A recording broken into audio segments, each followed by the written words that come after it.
I never thought I'd see the day when my own son-in-law would point at my car and burst into such cruel laughter that heads turned in the restaurant parking lot. But there I was, standing next to my faithful 1998 Honda Civic, watching Brian Mitchell double over with amusement as if he'd just witnessed the world's greatest comedy show. What he didn't know, what none of them knew, was that the gleaming BMW X7 he'd been bragging about all evening had been purchased from a dealership I'd owned for the past 12 years. Sometimes life has the most delicious sense of irony.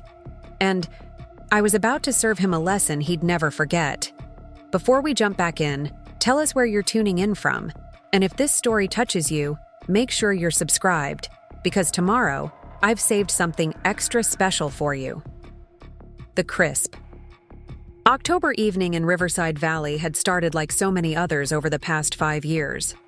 My daughter Jennifer had insisted on another one of our monthly family dinners at the Grandview Hotel, the kind of upscale establishment where the bread costs more than most people spend on lunch. I'd driven my trusty Honda across town, its engine humming with the reliability that had carried me through nearly 3 decades and close to 300,000 miles. The car wasn't much to look at anymore, I'll admit. The silver paint had faded to an uncertain gray. There was a small dent on the passenger door from where a shopping cart had kissed it 2 summers ago, and the interior showed every year of faithful service. But it ran like a dream, got excellent gas mileage, and had never left me stranded. More than I could say for some relationships in my life. I'd pulled into the valet circle at the Grandview, as was our custom, though I always felt a bit self-conscious handing over my keys to the young attendants in their crisp uniforms. They were invariably polite, but I caught the slight hesitation in their eyes as they took in my vehicle among the sea of luxury cars that typically graced this establishment. Tonight was no different, except that Brian had arrived just moments before me in his brand new BMW, and he'd positioned himself near the entrance like he was holding court. Brian Mitchell had married my Jennifer 5 years ago, and I'd tried my best to welcome him into our small family with open arms. He was successful in his career as a marketing executive at Sterling Marketing Solutions, well-dressed, articulate, and he made my daughter happy, or at least I thought he did. But over the years, I'd begun to notice things about Brian that made me increasingly uncomfortable. He had a way of measuring everything and everyone by their price tag, and his conversation inevitably turned to the cost of his latest purchases, his ambitious financial goals, or his opinions about what constituted success in life. Tonight, he was particularly animated about his new BMW X7, a magnificent beast of a vehicle that he'd been photographing and posting on social media for weeks. As I approached the hotel entrance, he was regaling a small group of other diners with details about its features, its price point, and the prestigious dealership where he'd purchased it. I recognized the excitement in his voice. It was the same tone he used whenever he wanted to impress people with his financial achievements. Jennifer stood beside him, elegant in her navy dress and pearls, nodding along with his enthusiastic description. My daughter had always been beautiful, but over the years of her marriage to Brian, I'd noticed she'd become increasingly focused on appearances, on maintaining what she called their professional image. It saddened me sometimes, remembering the curious, creative child who used to spend hours in my classroom after school, helping me organize art supplies and asking endless questions about everything from butterflies to astronomy. I'd taught high school English at Riverside High for 35 years, and in that time, I'd learned to read people fairly well.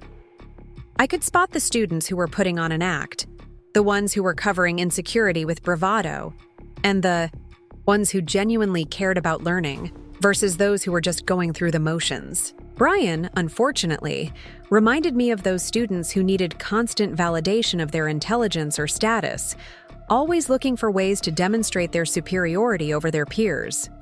As I walked up to join them, Brian caught sight of me, and immediately his expression shifted to one of barely concealed embarrassment. He glanced from me to my Honda and back again, and I could practically see the wheels turning in his head. Here he was, trying to impress these strangers with his success and sophistication, and his mother-in-law had just arrived in what he clearly considered to be an eyesore. "Margaret!" he called out, using my full name instead of the mom he sometimes employed when he was feeling generous. "You made it! We were just—" He gestured vaguely toward his BMW, then toward my car, his sentence trailing off as if he couldn't quite figure out how to navigate the social complexity of the— "Aunt?" Jennifer stepped forward to give me a perfunctory hug, her smile tight and practiced. "Hi, Mom. How was the drive over?" There was something in her tone that suggested she was hoping I'd say it was fine and we could quickly move inside, away from the parking area where my vehicle stood in stark contrast to the automotive luxury surrounding it. "Oh, wonderful, as always," I replied cheerfully. "Traffic was light, and she runs like a dream." I patted the roof of my Honda affectionately, the way you might pat a faithful old dog. 26 years together, and she's never let me down once. That's when it happened. Brian's composure cracked, and he let out a snort of laughter that he tried unsuccessfully to suppress. The sound was sharp and mocking, and it carried across the parking area loud enough that several people turned to look. His hand flew to his mouth as if he could somehow take the sound back, but the damage was done. "I'm sorry," he said, though his eyes were still twinkling with suppressed mirth. "It's just— Margaret, don't you think it might be time to consider an upgrade? I mean, that car is older than some of our servers in there." He gestured toward the hotel entrance, where indeed several young staff members were visible through the glass doors. The couple Brian had been talking to exchanged glances, clearly uncomfortable with the sudden shift in conversation. Jennifer's face had gone pale, and she was looking back and forth between her husband and me as if trying to calculate the potential social damage of the moment. "Brian?" she whispered urgently, but he seemed unable to stop himself now that he'd started. "I mean, look at this beauty," he continued, walking over to his BMW and running his hand along its pristine surface. "Fully loaded, every modern convenience you could imagine. Safety features that probably didn't even exist when your car was made. And the performance. Margaret, you have no idea what you're missing. This machine cost me $85,000, but it's worth every penny." He turned back to me with what I'm sure he thought was a helpful expression. "I could help you find something more appropriate, you know. Nothing as fancy as this, of course, but something that fits your budget. Maybe a nice little compact car, something reliable but more current. I have connections in the automotive industry now. I could probably get you a decent trade-in value, though honestly, I'm not sure what anyone would want with."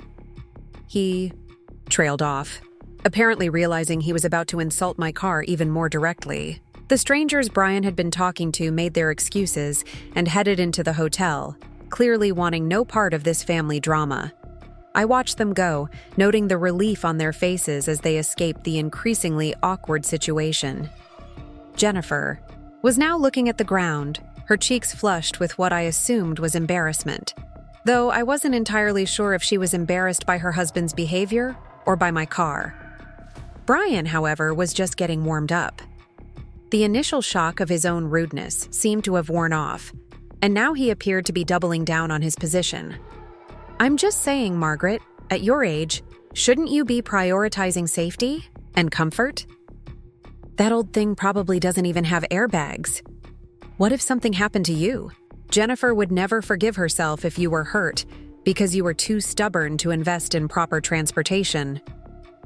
He was speaking now as if his mockery had been motivated by concern for my well-being, which somehow made it even worse than simple cruelty. I'd encountered this type of behavior before, usually from students who'd been caught doing something wrong and were trying to reframe their actions as somehow noble or justified. It never worked then, and it wasn't working now. Preparing and narrating this story took us a lot of time, so if you are enjoying it, subscribe to our channel. It means a lot to us. Now back to the story. "The car has airbags, Brian," I said quietly. It also has excellent safety ratings for its year, a perfect maintenance record, and it served me faithfully through everything from blizzards to summer road trips. Sometimes reliability and loyalty are worth more than a pretty exterior.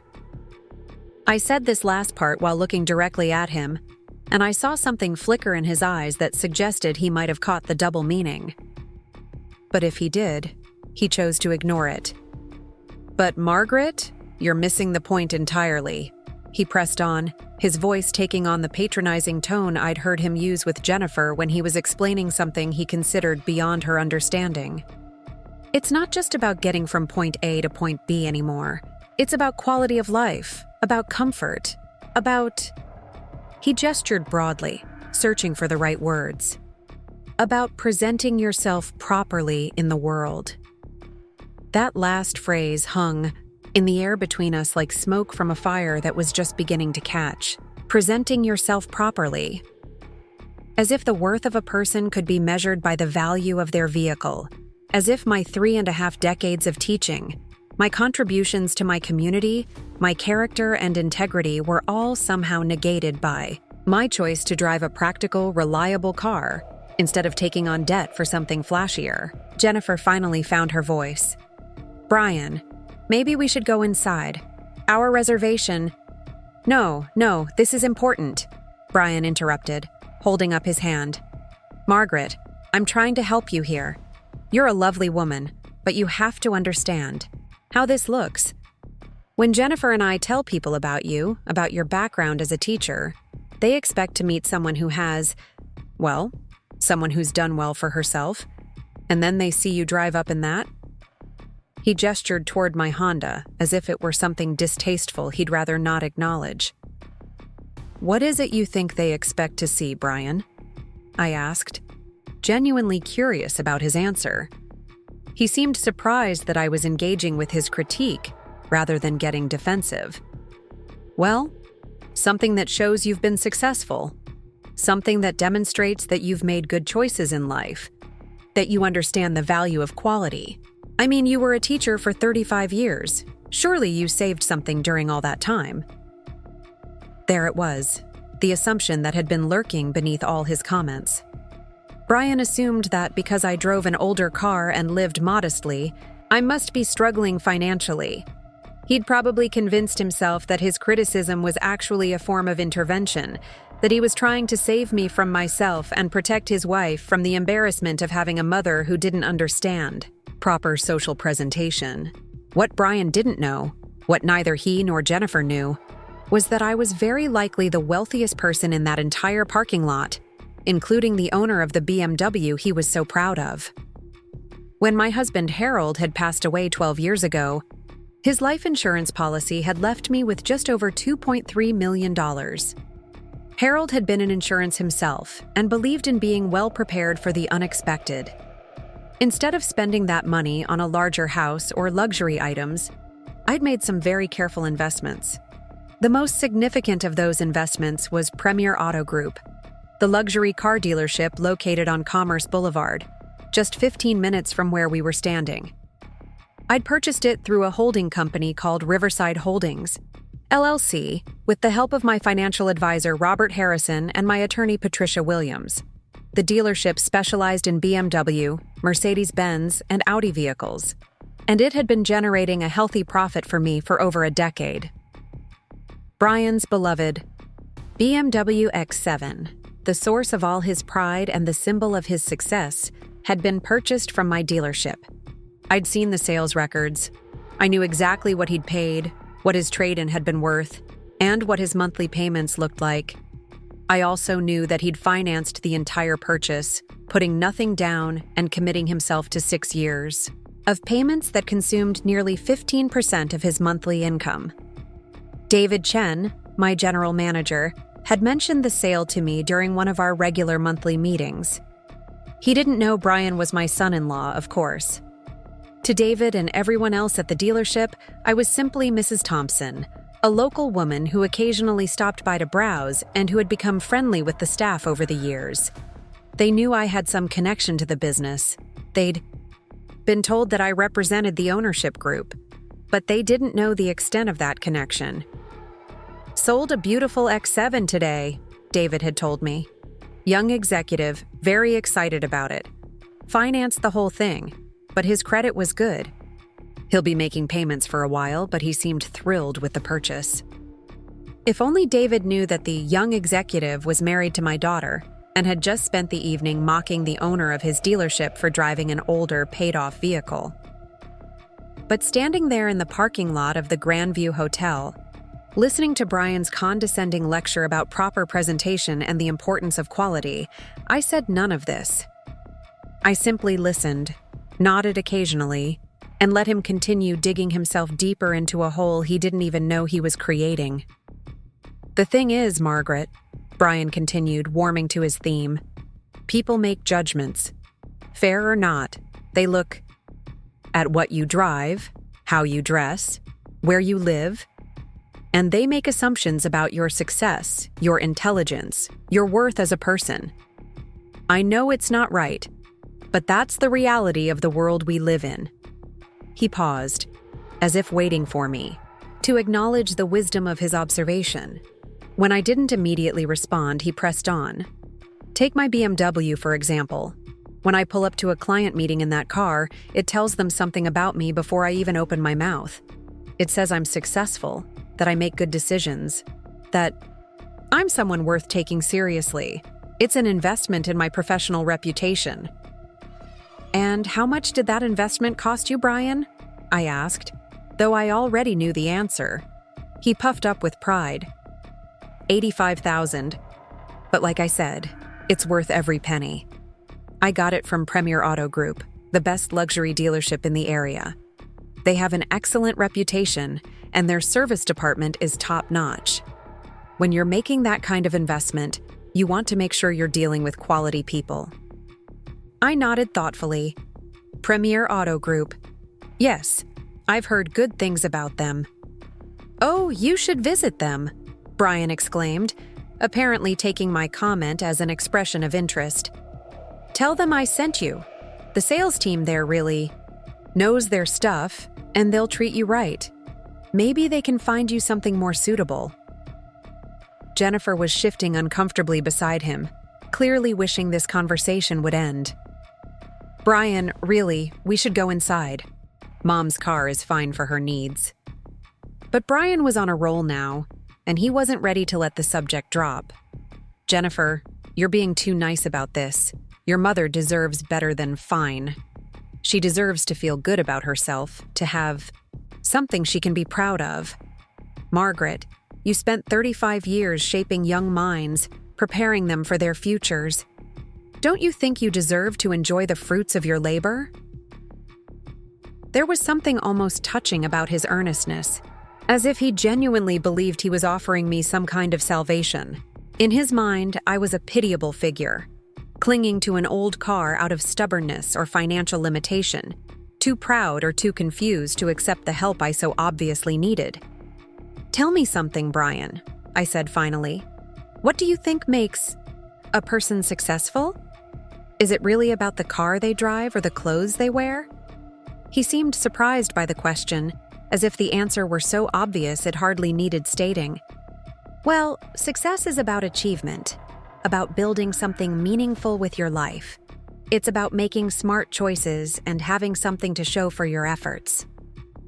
"And you can tell all of this by looking at someone's car?" "Not entirely, no, but it's certainly one indicator. I mean, if someone is driving around in a 26-year-old economy car, what does that tell you about their priorities, about their planning skills, about their understanding of how the world works?" I smiled at him then, a genuine smile. That seemed to confuse him. "It tells me that they might have different priorities than you do. It might tell me that they value reliability over flash, practicality over prestige.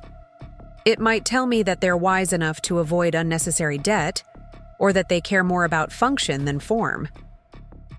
Brian's expression tightened slightly. "Or it might tell you that they've made poor financial decisions, that they haven't planned properly for their future, that they don't understand the importance of professional presentation." "Those are certainly possibilities," I agreed. But then again, appearances can be deceiving, can't they? Something in my tone made Jennifer look up sharply, as if she were hearing something she hadn't noticed before. But Brian seemed oblivious to any subtlety in my response. Look, Margaret, I'm not trying to be harsh here. I'm trying to be helpful. I care about you because you're Jennifer's mother, and I want what's best for you. But sometimes caring means having difficult conversations. He reached out and placed what he probably intended to be a comforting hand on my shoulder. What if something happened to that old car? What if it broke down and left you stranded somewhere? What if you were in an accident and it didn't protect you the way a modern vehicle would? Jennifer and I would never forgive ourselves if something happened to you because we didn't speak up.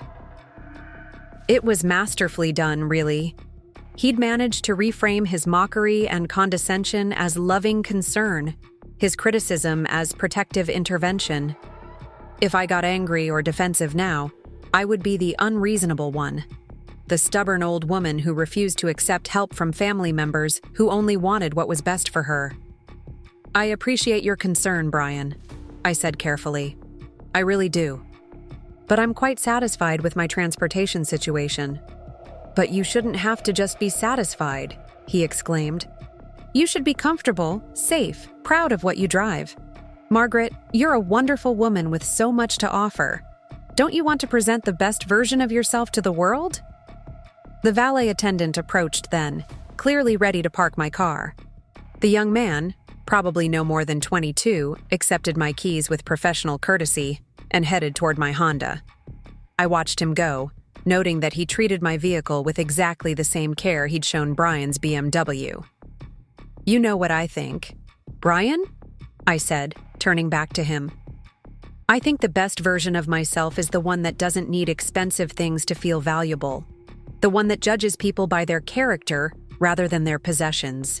The one that understands the difference between having money and needing everyone to know you have money.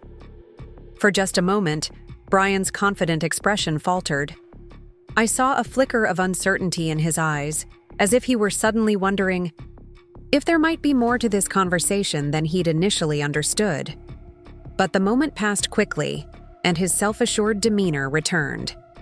Well, that's a lovely philosophy, Margaret, but the reality is that we live in a practical world where perceptions matter. Whether we like it or not, people judge us by external markers of success. I'm just trying to help you navigate that reality more effectively. Jennifer finally stepped in. Okay, that's enough. We're going inside now. Both of you. She linked, her arms through ours, and began steering us toward the hotel entrance. We can continue this discussion over dinner if we must, but I'm not standing in a parking lot all night listening to you two argue about cars. As we walked toward the entrance, Brian leaned over and whispered to me, "Just think about what I said, okay? I know a guy at Premier Auto Group who could really help you out." I almost laughed out loud at the irony. Brian knew someone at Premier Auto Group who could help me out. If he only knew that everyone at Premier Auto Group ultimately worked for me, that the profits from his BMW purchase were sitting in my investment account, that the dealership he was so impressed with had been paying my bills and funding my comfortable retirement for the past 12 years. But I said nothing, not yet. The evening was still young, and I had a feeling that Brian wasn't finished sharing his opinions about success, money, and the proper way to present oneself in the world. And I was curious to see just how deep he was willing to dig this particular hole before I decided whether or not to help him climb out of it. The hostess at the Grandview Hotel greeted us with professional warmth and led us to our usual table by the windows overlooking the valley. The restaurant was busy but not crowded, filled with the quiet conversation and gentle clinking of silverware that characterized upscale dining establishments. As we settled into our seats, Brian immediately launched into another detailed description of his BMW for the benefit of our server, a patient young woman named Ashley, who nodded politely as he explained the car's various features. I noticed that Jennifer looked increasingly uncomfortable with each passing minute, shooting apologetic glances at Ashley and trying to change the subject to our menu selections. But Brian was clearly energized by the topic, and our discussion, in the parking lot seemed to have only increased his enthusiasm for sharing his automotive wisdom. As we waited for our appetizers, he turned his attention back to me. "You know, Margaret, I've been thinking about what you said out there about character being more important than possessions, and I want you to know that I agree with you completely." I raised an eyebrow, curious to see where this was heading. "The thing is," he continued, "I think you're creating a false dichotomy. It's not about choosing between character and success. The best people have both. Take the owner of Premier Auto Group, for example. David Chen, the general manager, told me that the owner is one of the most respected business people in the area. Someone who's built something significant while maintaining the highest ethical standards." This was interesting. I leaned forward slightly. "What else did Mr. Chen tell you about the owner?" Brian smiled, pleased to have captured my attention. "Well, he said the owner is very hands-off, trusts the team to do their jobs, but is also very involved in the community. Apparently, they've donated to all sorts of local causes over the years: education, youth programs, environmental initiatives. Chen said the owner believes in giving back." All of this was true, though I was surprised David had shared so much information with a customer. Then again, Brian had probably been quite chatty during his sales process, and David was naturally proud of the dealership's community involvement. "He sounds like an admirable person," I said neutrally. "Exactly my point," Brian exclaimed, apparently missing the irony entirely.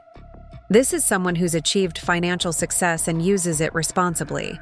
They drive quality vehicles, support quality businesses, and contribute to their community. That's what I'm talking about when I say success should be visible and meaningful." Jennifer was staring at her husband as if she were seeing him clearly for the first time, and I could tell she was beginning to recognize something troubling in his attitude. She'd always been a bright girl, and I could see her starting to put together the implications of his comments. "Brian," she said quietly, "don't you think you're being a little presumptuous? You don't actually know anything about the owner of that dealership beyond what a salesperson told you. And even if you did, what does that have to do with Mom's car?" But Brian was undeterred. "It has everything to do with it, Jennifer. I'm trying to illustrate the difference between hiding your light under a bushel and being appropriately proud of your accomplishments. Your mother is a wonderful, accomplished woman, but she's presenting herself to the world as if she has nothing to be proud of."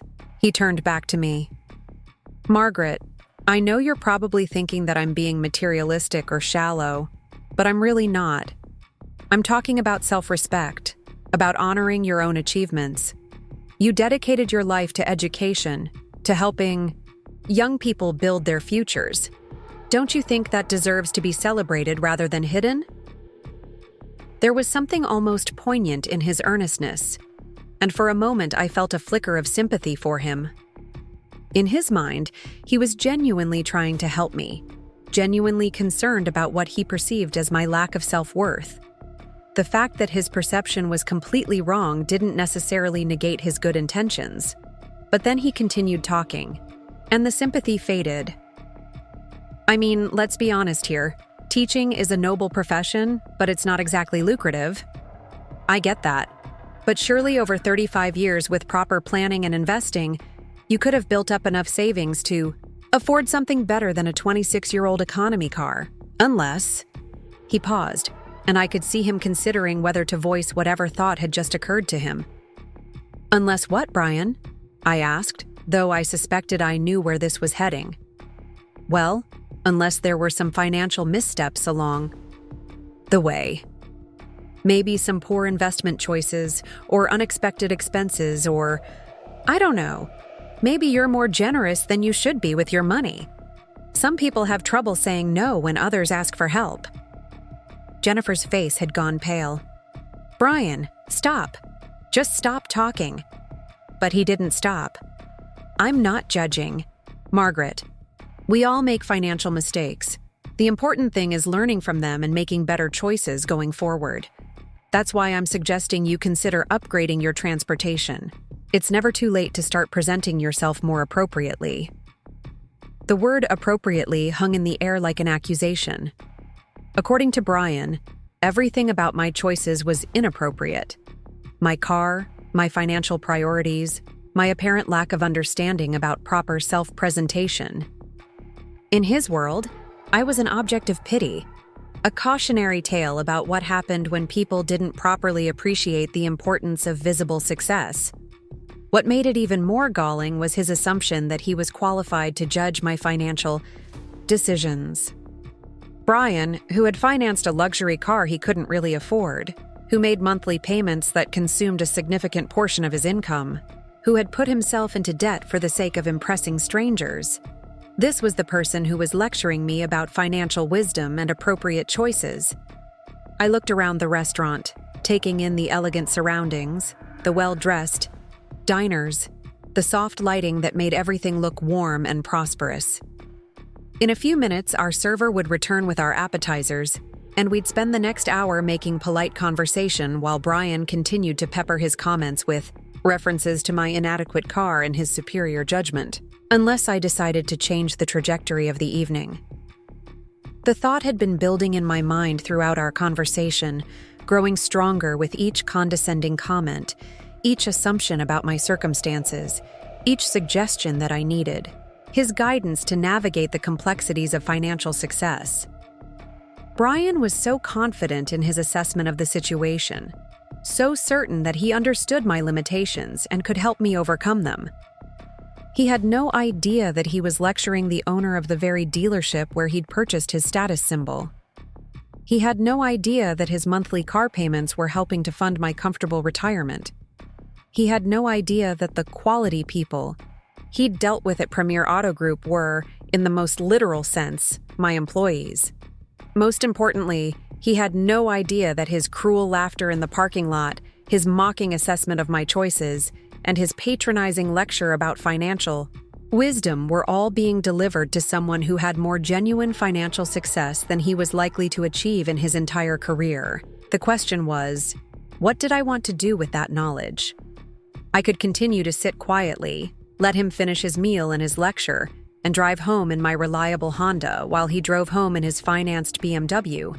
Neither of us any wiser about the other's true circumstances. That would be the polite choice, the path of least resistance.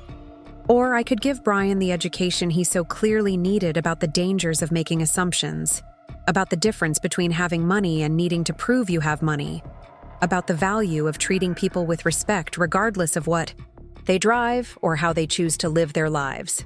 The decision was easier than I'd expected. I reached for my purse and pulled out my phone, scrolling through my contacts until I found the number I wanted. David Chen's direct line at the dealership.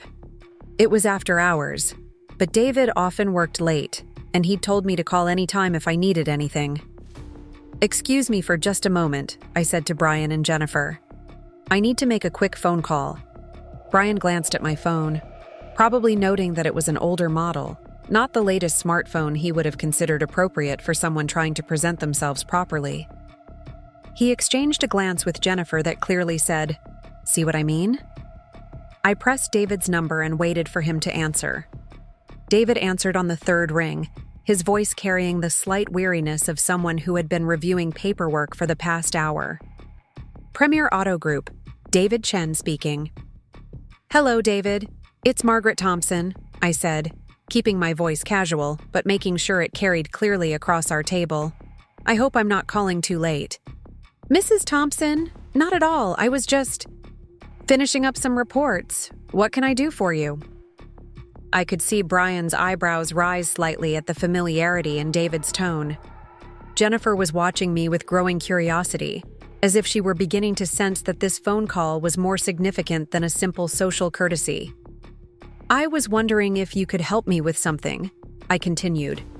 "I'm having dinner with my family, and my son-in-law was just telling me about the wonderful experience he had at the dealership recently. He purchased a BMW X7, and he's been absolutely raving about the service he received." "Oh, wonderful." David's enthusiasm was genuine. "We do try to make every customer feel valued. Do you happen to know which sales associate helped him?" love to pass along the positive feedback. Brian was now leaning forward slightly, clearly intrigued that I was discussing his purchase with someone who seemed to know me well. His expression had shifted from mild interest to something approaching confusion, as if he were trying to solve a puzzle that didn't quite make sense. "I believe it was Marcus Rodriguez," I said, though I was making up the name on the spot. "But, David, what I'm really calling about is something a bit unusual. My son-in-law has been encouraging me to visit the dealership to look at upgrading my current vehicle. He seems to think my 1998 Honda Civic isn't quite suitable for someone of circumstances." David's chuckle came through clearly. "Your Honda? Mrs. Thompson, you've mentioned that car before. Doesn't it have something like 300,000 miles on it and still run perfectly?" 280,000, I corrected with a smile. "And yes, it's been absolutely reliable." "Well, that's impressive. Those old Hondas were built to last. But if you're interested in looking at something new, you know we'd be happy to help you. Should I have someone prepare some options for your review?" Brian was now staring at me openly, his dinner forgotten. The easy familiarity between David and me, the way David seemed to know details about my car and my circumstances, was clearly not what he had expected from a random phone call to a luxury car dealership. "That's very kind of you, David, but I'm quite content with my current situation. I was actually calling because I wanted to discuss something else entirely. Are you free to talk for a few more minutes?" "Of course, Mrs. Thompson. What's on your mind?" I took a breath, knowing that what I was about to say would fundamentally change the dynamic of our dinner conversation. "I wanted to ask you about our customer satisfaction ratings. Specifically, whether we're seeing any patterns in feedback from customers who finance their purchases versus those who pay cash." The silence that followed my question was profound. Brian's fork had stopped halfway to his mouth, and Jennifer was staring at me with an expression of complete bewilderment. The word "our" had landed like a small bomb in the middle of our elegant dinner conversation. David's response came after a moment's pause, during which I imagined he was wondering why I was asking about internal business metrics during what appeared to be a social call. "Our satisfaction ratings are consistently high across all customer segments, Mrs. Thompson. Is there a particular concern you'd like me to look into?" "No specific concern," I replied, maintaining my casual tone while watching Brian's face cycle through confusion, suspicion, and dawning realization. I was just curious whether customers who finance tend to be more or less satisfied with their purchases over time. It's something I've been thinking about lately. That's an interesting question.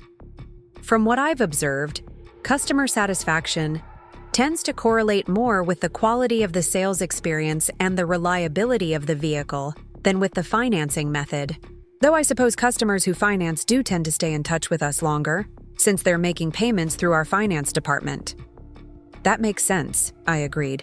And speaking of our finance department, how is Lisa Rodriguez working out? I know she's relatively new to the position. Brian's eyes had widened considerably during this exchange, and I could practically see him trying to process the implications of what he was hearing. The casual way I was discussing internal dealership operations, the familiar relationship with the general manager, the use of possessive pronouns when referring to the business, it was all adding up to a conclusion he wasn't quite ready to accept. "Lisa's been excellent," David replied. "She's really streamlined our approval process, and customers appreciate her straightforward approach. She's definitely been a great addition to our team." "I'm glad to hear that. Well, David, I don't want to keep you too much longer. Just one more quick question. Are you still planning to attend the Riverside Chamber of Commerce breakfast next week?" "Absolutely. Are you planning to be there as well?" "I think so. I always enjoy those events, and it's good to stay connected with the local business community. I'll see you there then." "Looking forward to it, Mrs. Thompson. Have a wonderful evening." I ended the call and placed my phone back in my purse, then looked up to find both Brian and Jennifer staring at me with expressions of complete bewilderment. The silence stretched between us like a chasm, filled with unspoken questions and the weight of implications that were still sinking in. Brian was the first to find his voice, though it came out as barely more than a whisper. "Margaret, what was that about?" I took a sip of my water, buying myself a moment to consider how to respond. The phone call had been more revealing than I had initially intended, but there was no taking it back now. The cat was partway out of the bag, and I had to decide how much further I wanted to let it go. "What was what about?" I asked innocently. "That conversation. The way you were talking about the dealership, asking about employees, using words like our when you referred to the business." Brian's voice was gaining strength as he spoke, but there was an underlying tremor that suggested he was beginning to grasp the magnitude of his miscalculation. Jennifer was looking back and forth between us, her expression cycling through confusion, curiosity, and something that might have been dawning embarrassment. "Mom, how do you know the general manager of a luxury car dealership well enough to call him at home? And why was he talking to you like you were—" She trailed off, unable or unwilling to voice the conclusion that was forming in her mind. "Like I was what, Jennifer?" I prompted gently. "Like you were someone important to the business," she finished quietly. Brian's face had gone through several color changes during our exchange, settling finally on a pale shade that suggested nausea. "Margaret, please tell me you're not about to say what I think you're about to say." I considered his request for a moment, then smiled. "Well, that depends on what you think I'm about to say. I think you're about to tell me that you have some kind of connection to Premier Auto Group, some kind of business relationship that goes beyond being a potential customer." The word connection was carefully chosen, I noticed. Brian was still hoping that whatever my relationship to the dealership might be, it was something minor, something that wouldn't completely invalidate everything he had said about my financial situation and my need for his guidance. "I do have a relationship with Premier Auto Group," I confirmed. "I have had for quite some time, actually." Brian closed his eyes as if he were in physical pain. "What kind of relationship?" "The kind—" "That means I'm very familiar with their operations, their customer base, their financial performance, and their business practices." Jennifer was staring at me as if she had never seen me before. "Mom, are you saying you work there? Are you employed by the dealership?" "Not exactly employed, no." Brian opened his eyes and looked at me with an expression of desperate hope. "You're a consultant? You do their books? You help with their marketing?" I could see him grasping for explanations that would minimize the damage to his ego and his assumptions. If I were merely a part-time bookkeeper or a marketing consultant, then his fundamental assessment of my financial situation might still be valid. His condescending advice might still be appropriate, even if it was awkwardly timed. "I'm not a consultant, Brian. I'm not an employee, and I don't do their books or their marketing."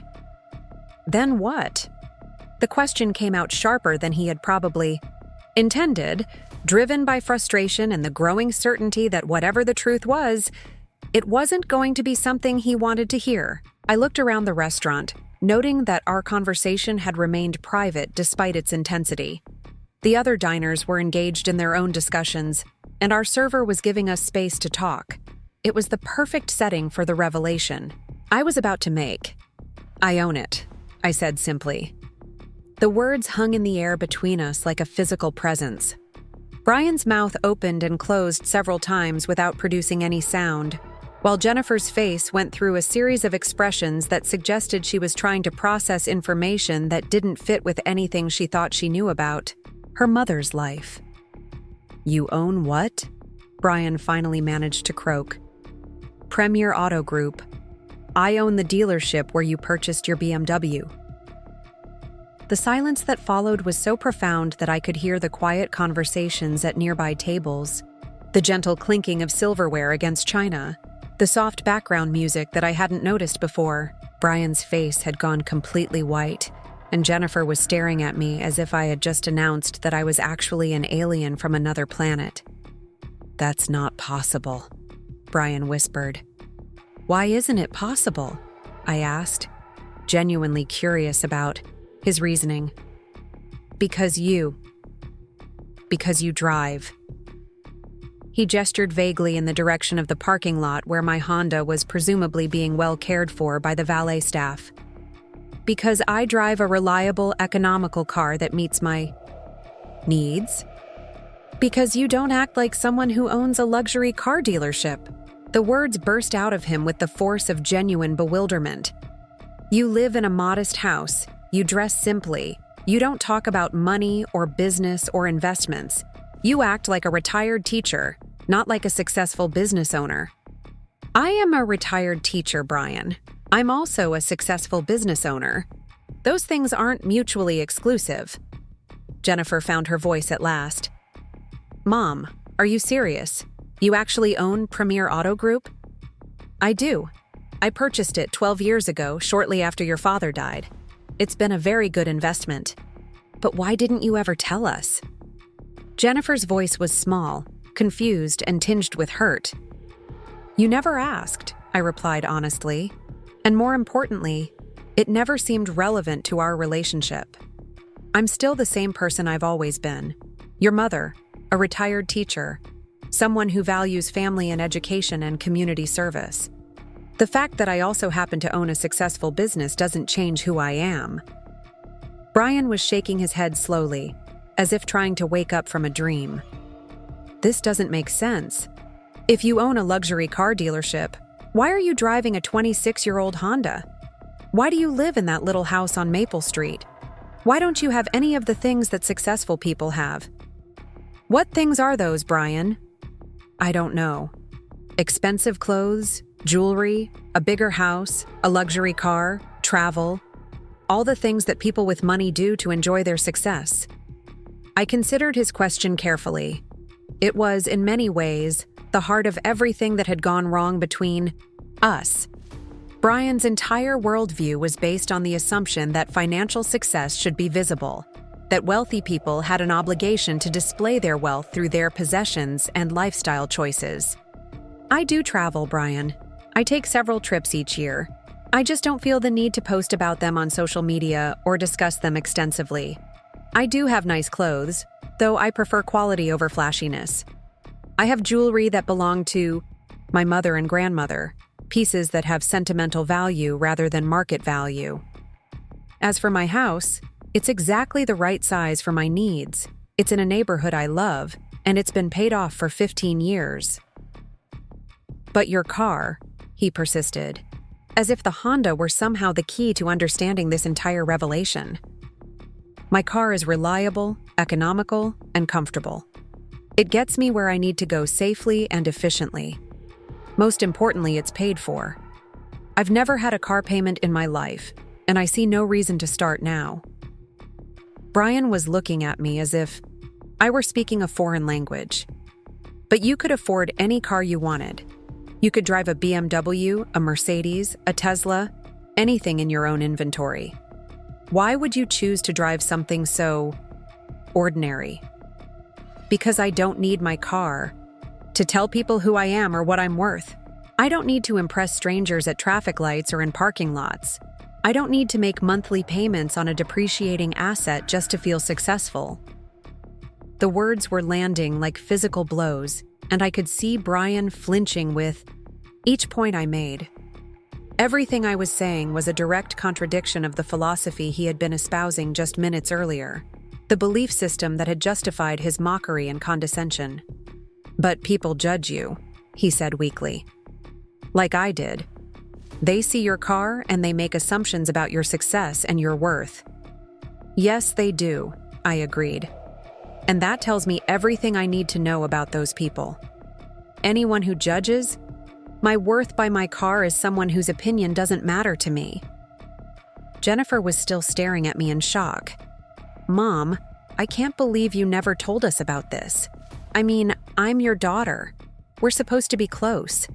How could you keep something this big a secret?" There was hurt in her voice, and I understood it.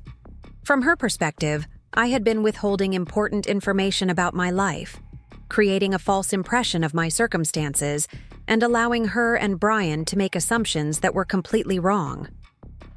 Jennifer, I didn't keep it secret to deceive you. I kept it private because it's not the most important thing about me. When we have dinner together, when we talk on the phone, when we spend time together, do you want to hear about quarterly sales figures and inventory management? Do you want me to bore you with discussions about automotive market trends and customer satisfaction metrics? Well, no, but I'm the same mother I've always been. I'm interested in your life, your career, your happiness. I want to hear about your real estate deals and your travel plans and your thoughts about current events. The fact that I happen to own a business doesn't change any of that. Brian was still struggling to process the fundamental shift in our conversation. But Margaret, if you're wealthy, really wealthy, then everything I said to you tonight was... Was what, Brian? He couldn't bring himself to say it, but we all knew what he was thinking. Everything he had said was wrong, misguided, based on completely false assumptions. His mockery of my car, his condescending advice about financial planning, his suggestions about proper self-presentation, it was all revealed now as the uninformed opinions of someone who had dramatically misjudged the situation. I was trying to help, he said finally, his voice barely audible. I know you were, and I appreciate the intention, even if the execution was somewhat lacking. Jennifer was looking at her husband with an expression I'd never seen before, a mixture of embarrassment, disappointment, and something that might have been anger. Brian, do you realize what you did tonight? You stood in that parking lot and laughed at Mom's car. You told her she didn't know how to present herself properly. You lectured her about financial planning and success as if she were some kind of charity case. I didn't know, Brian protested. How was I supposed to know? You weren't supposed to know, I interjected gently. But you were supposed to treat me with respect regardless of what you thought you knew about my financial situation. You were supposed to consider that there might be more to the story than what you could see on the surface. The server approached our table then, clearly sensing that our conversation had reached some kind of critical juncture. How is everything this evening? Can I get you anything else? We looked around the table at our barely touched appetizers, our untouched glasses of wine, our obvious state of emotional upheaval, and I almost laughed at the absurdity of the situation. Everything is fine, I told the server. We're just having a family discussion that's taken an unexpected turn. After she left, we sat in uncomfortable silence for several minutes. Brian was staring at his hands. Jennifer was looking out the window at the valley lights, and I was considering where to go from here. The revelation had been made, the assumptions had been shattered, but we still had to figure out how to move forward from this moment. I need to ask you something, Margaret, Brian said finally, his voice quiet and serious. When I was telling you about my BMW, about the dealership, about the sales experience, did you already know all of that? I knew you had purchased a car from my dealership, yes. David mentioned the sale during one of our regular meetings, though he didn't know you were my son-in-law. So when I was going on and on about Premier Auto Group, about how impressive the dealership was, about the quality of the service, you were listening to me praise your own business? I was. Brian closed his eyes and shook his head. And when I offered to help you get a good deal there, to introduce you to my contact at the dealership, you were offering to help me get a good deal at my own business, yes. Oh, God. Brian put his head in his hands. Margaret, I am so sorry. I am so incredibly, horribly sorry. I made such a fool of myself tonight. I said such terrible things to you, and all the while you were. I was what, Brian? You were being incredibly gracious about the whole thing. You were letting me embarrass myself without saying a word to stop me. I considered this assessment. I was giving you the opportunity to show me who you really are and how you treat people when you think they're beneath you socially or financially." The words were harsh, but they were also true. Brian's behavior tonight had revealed something fundamental about his character, about his values, about the way he viewed the world and other people's place in it. "I don't think I'm better than other people," he protested, though his voice lacked conviction. "Don't you? Brian, you spent the better part of an hour telling me that my car was an embarrassment, that I didn't understand how to present myself properly, that I needed your help to navigate the complexities of financial success. What was all of that based on, if not a belief that you were somehow superior to me?" He had no answer for that, and the silence stretched between us again. Jennifer was watching our exchange with the fascination of someone witnessing a traffic accident, horrified but unable to look away. "What happens now?" Brian asked finally. "What do you mean?" "I mean, what happens to us? To our relationship? I've insulted you, embarrassed myself, and demonstrated that I'm exactly the kind of superficial, judgmental person you probably despise. Do we just pretend this never happened?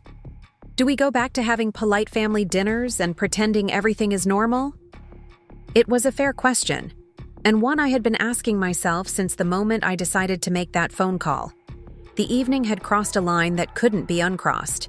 We all knew things now that we hadn't known before, and those things would inevitably change the dynamic between us.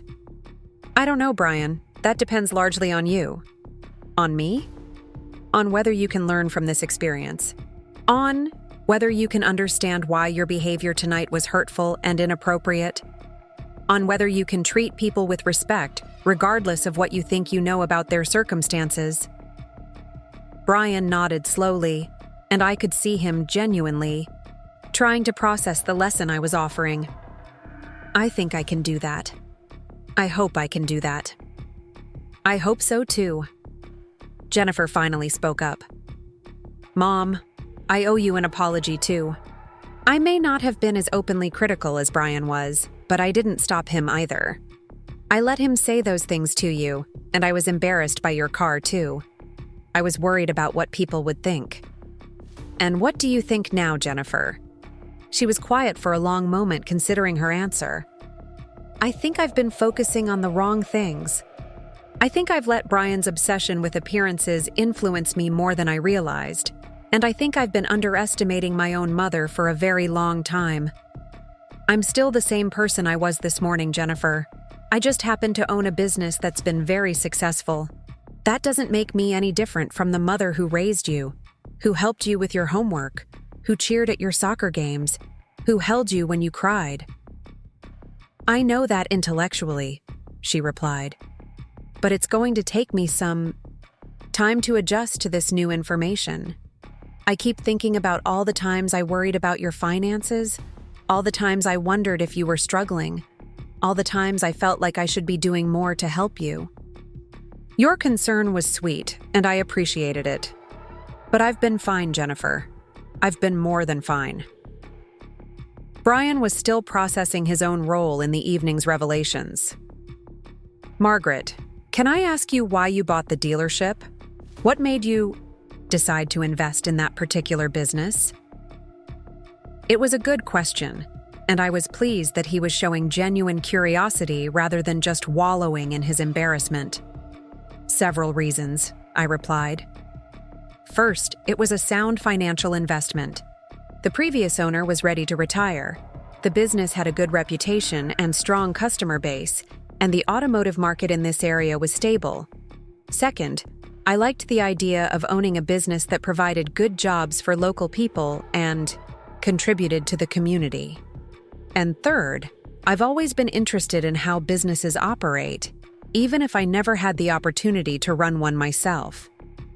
But why keep it secret? Why not tell people about your success? Because success doesn't require an audience, Brian. I don't need other people to know I'm successful in order for me to feel good about my achievements. The business is profitable, the employees are well treated, the customers are satisfied, and I'm able to live comfortably while supporting causes I care about. That's all the validation I need." Brian was nodding as I spoke, and I could see him trying to understand a perspective that was fundamentally different from his own. For him, success without recognition was almost meaningless. For me, private success was often the most satisfying kind. "Do people in town know?" Jennifer asked. "I mean, do your friends and neighbors know about the dealership?" "Some do, some don't. It's not something I advertise, but I don't hide it either. If someone asks directly, I'm honest about it. But most people are like you and Brian. They see the Honda and the modest house and they make assumptions about my financial situation." "And you let them?" "I let them reveal their own character through their assumptions and their treatment of me. It's actually quite illuminating." Brian winced at this, understanding that his own character had been revealed tonight in a way that wasn't particularly flattering. "Margaret," he said carefully, "is there anything I can do to make up for tonight? Any way I can demonstrate that I've learned from this experience?" I considered his question seriously. The evening had been educational for all of us, but education without application was meaningless. If Brian was going to change his behavior, he needed to understand not just what he had done wrong, but why it was wrong and how to do better in the future. Start by treating everyone with respect, regardless of what they drive or where they live or how they dress. Stop assuming that you can judge someone's worth or intelligence or success by their possessions. And maybe, just maybe, consider that the most successful people are often the ones who don't need to prove their success to anyone else. Brian nodded solemnly. "I can do that. I will do that." "We'll see," I replied, not unkindly. "Actions speak louder than words, Brian, and it's going to take more than one conversation to undo years of thinking that led to tonight's behavior." Our server approached again, clearly concerned about our untouched food and the obvious tension at our table. "Is everything all right? Would you like me to box these up for you?" I looked at Brian and Jennifer, both of whom seemed to have lost their appetites entirely. "I think that would be best," I told her. "It's been an eventful evening, and we probably need some time to process everything." As we waited for the check and our takeout boxes, I found myself thinking about the phone call I had made to David, about the moment when I had decided to reveal my secret. It hadn't been planned, hadn't been calculated for maximum impact. It had simply been a response to Brian's relentless condescension, his absolute certainty that he understood my situation better than I did. The revelation had accomplished something important, though. It had shattered the assumptions that had been poisoning our relationship, forced all of us to confront uncomfortable truths about judgment and respect and the way we treat other people. Whether that would lead to lasting change remained to be seen. But at least now we were all operating from a place of honesty rather than misconception. The valet brought our cars around, and I watched Brian's face as he looked at his BMW with new eyes. The car that had been his pride and joy, his symbol of success and good judgment, was now a reminder of his misjudgment and his capacity for cruelty. I almost felt sorry for him as he realized that his most prized possession was a daily reminder of the night he had humiliated himself by underestimating his mother-in-law. "Margaret," he said as we prepared to leave, "thank you." "Thank you for what?" "For teaching me something important tonight. For showing me that I had a lot to learn about success and respect and making assumptions about people. It wasn't a comfortable lesson, but it was one I needed to learn." I nodded, appreciating his acknowledgement, even as I wondered whether the lesson would stick. "Good night, Brian. Drive safely." As I drove home in my reliable Honda, I found myself smiling at the evening's unexpected turn. I had gone to dinner expecting another tedious conversation about Brian's latest purchases and Jennifer's social anxieties. Instead, I had ended up teaching a masterclass in the difference between having money and needing everyone to know you have money. The lesson was far from over, though. Tonight had been just the beginning. The next morning brought an unseasonably warm November day, and I decided to take advantage of the weather by visiting Premier Auto Group in person. It had been nearly 3 weeks since my last visit, and I always found it valuable to observe the operation firsthand, rather than relying solely on David's reports and the monthly financial statements that Robert Harrison prepared for me. I drove my Honda across town, enjoying the familiar route through Riverside Valley's tree-lined streets.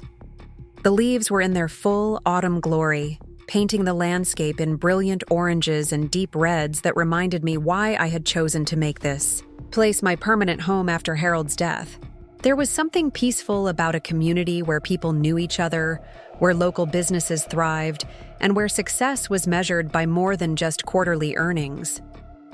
Premier Auto Group occupied a prime location on Commerce Boulevard, its sleek modern showroom gleaming in the morning sunlight. The building had been completely renovated 5 years ago, and I still felt a quiet pride every time I saw how professional and welcoming it looked. 3 luxury vehicles were positioned in the front display area, their polished surfaces catching the light and drawing the attention of passing motorists. I parked my Honda in the customer lot, noting with amusement that it looked distinctly modest among the BMWs, Mercedes, and Audis that filled the spaces around it. The contrast was even more pronounced than usual, and I found myself wondering how many other customers drove older, practical vehicles to luxury car dealerships. Probably more than most people realized. The showroom floor was busy for a Tuesday morning, with several sales associates engaged in conversations with potential customers. The atmosphere was professional but relaxed, exactly the tone I had hoped to establish when I purchased the business. I had seen too many luxury car dealerships that felt intimidating or pretentious, places where customers were made to feel as though they should be grateful for the privilege of spending their money there. That was never the culture I wanted to foster. Sarah Mitchell, one of our newer sales associates, spotted me first and approached with a warm smile. "Mrs. Thompson, how wonderful to see you. Are you here to browse today, or can I help you with something specific?" Sarah was in her early 30s, professionally dressed, and possessed the kind of genuine enthusiasm for her work that made customers feel comfortable. She had been with us for about 8 months, and her sales numbers were consistently strong. More importantly, her customer satisfaction ratings were excellent, which told me she was building relationships rather than just pushing inventory. "Just browsing today, Sarah, thank you. How have things been going for you?" "Really well, actually. I helped a lovely elderly gentleman find the perfect sedan last week, and yesterday I sold an SUV to a young family who were so excited about the safety features. It's been a good month." I nodded approvingly. Sarah's focus on matching customers with vehicles that met their needs, rather than simply pushing the most expensive options, was exactly the approach I valued. It built long-term relationships and generated the kind of word-of-mouth referrals that were more valuable than any advertising campaign. That's wonderful to hear. I'm glad you're finding fulfillment in the work. As Sarah returned to her other duties, I wandered through the showroom, observing the interactions between staff and customers. Near the luxury sedan section, I noticed Tom Bradley, our head mechanic, discussing maintenance schedules with a well-dressed woman in her 50s.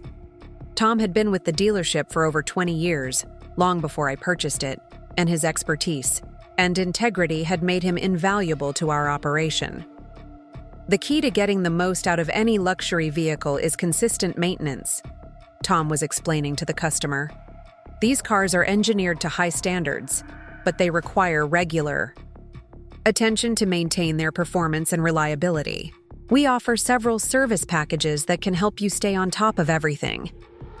The woman was nodding attentively, clearly appreciating Tom's straightforward approach. This was another aspect of our business culture that I particularly valued.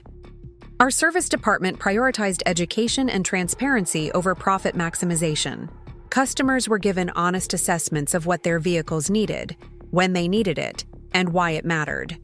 The result was a service department with exceptional customer loyalty and a reputation for integrity that extended throughout the community. I moved toward the office area, where I could see David Chen through the glass walls of his office. engaged in what appeared to be an intense phone conversation. David had been with Premier Auto Group for 7 years, the last 4 as general manager, and his leadership had been instrumental in the dealership's continued success. He understood both the business side of the operation and the importance of maintaining the customer-focused culture that set us apart from our competitors. Lisa Rodriguez emerged from the finance office with a young couple who were beaming with excitement. They were probably in their late 20s, and from their expressions and body language, I guessed they had just finalized their first luxury car purchase. Lisa was walking them through their paperwork with the patience and thoroughness that had made her such a valuable addition to our team.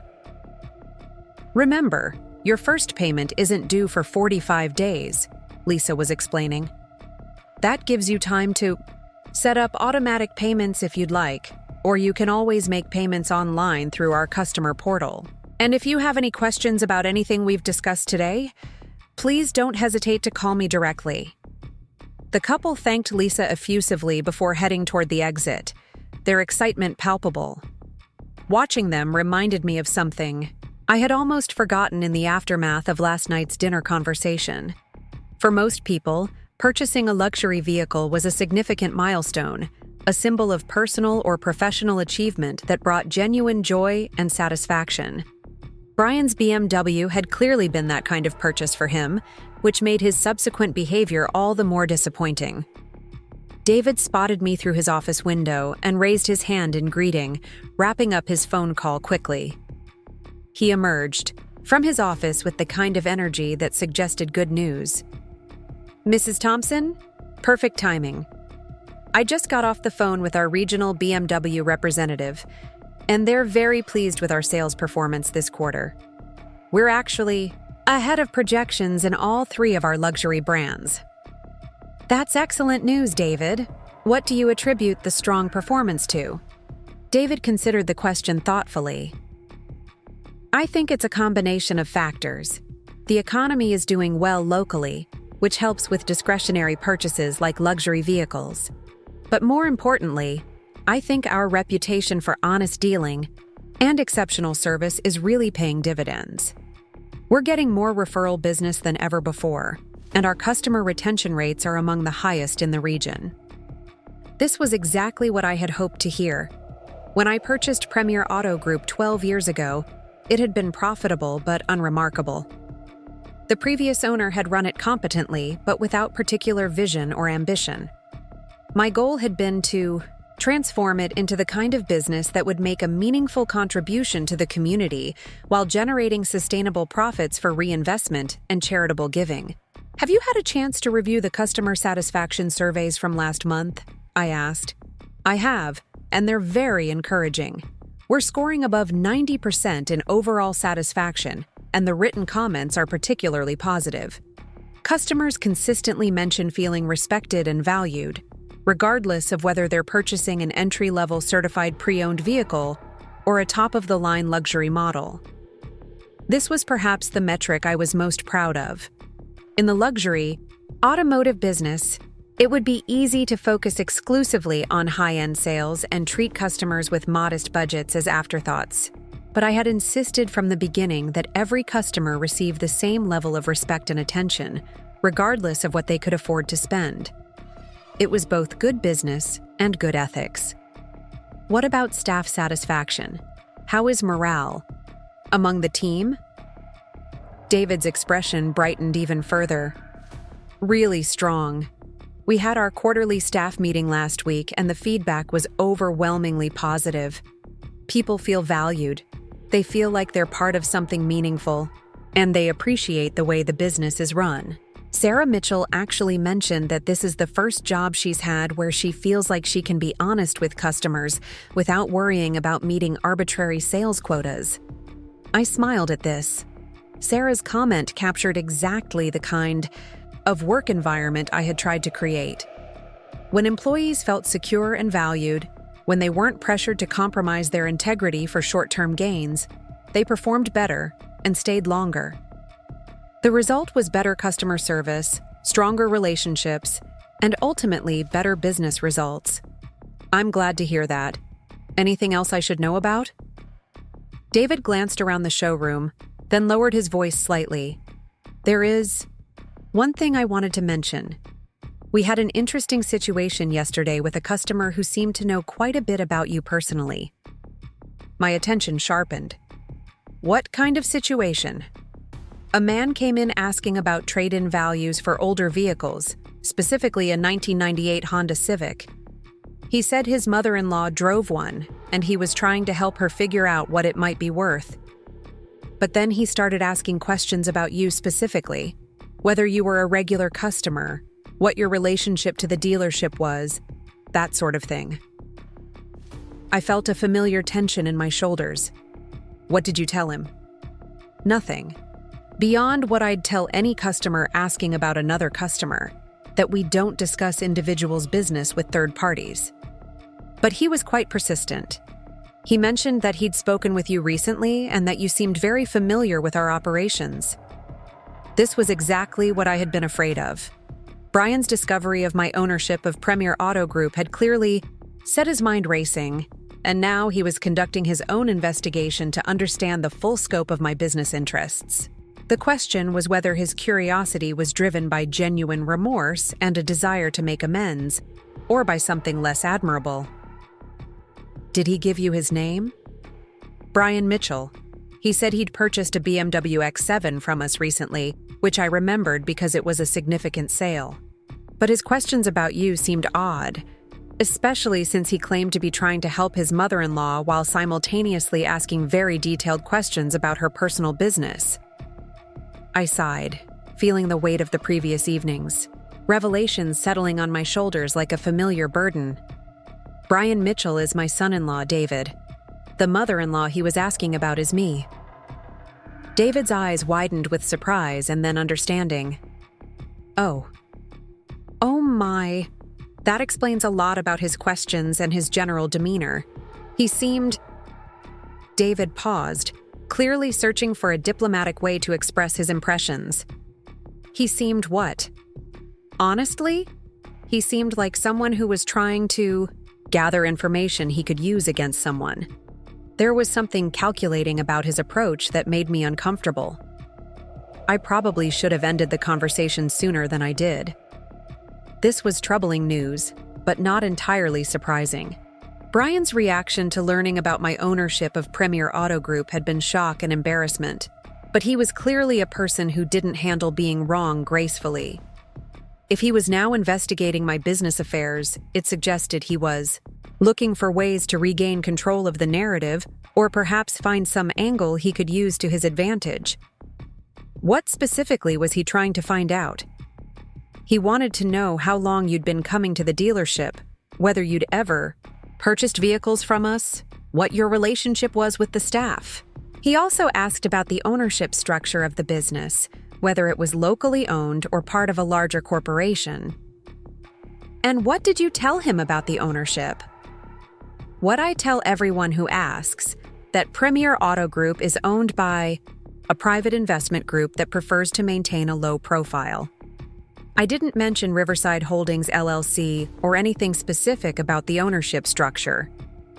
I was grateful for David's discretion, but I was also concerned about Brian's persistence. If he was determined to dig into my business affairs, there were public records he could access that would eventually lead him to the truth about the full extent of my investments and financial situation.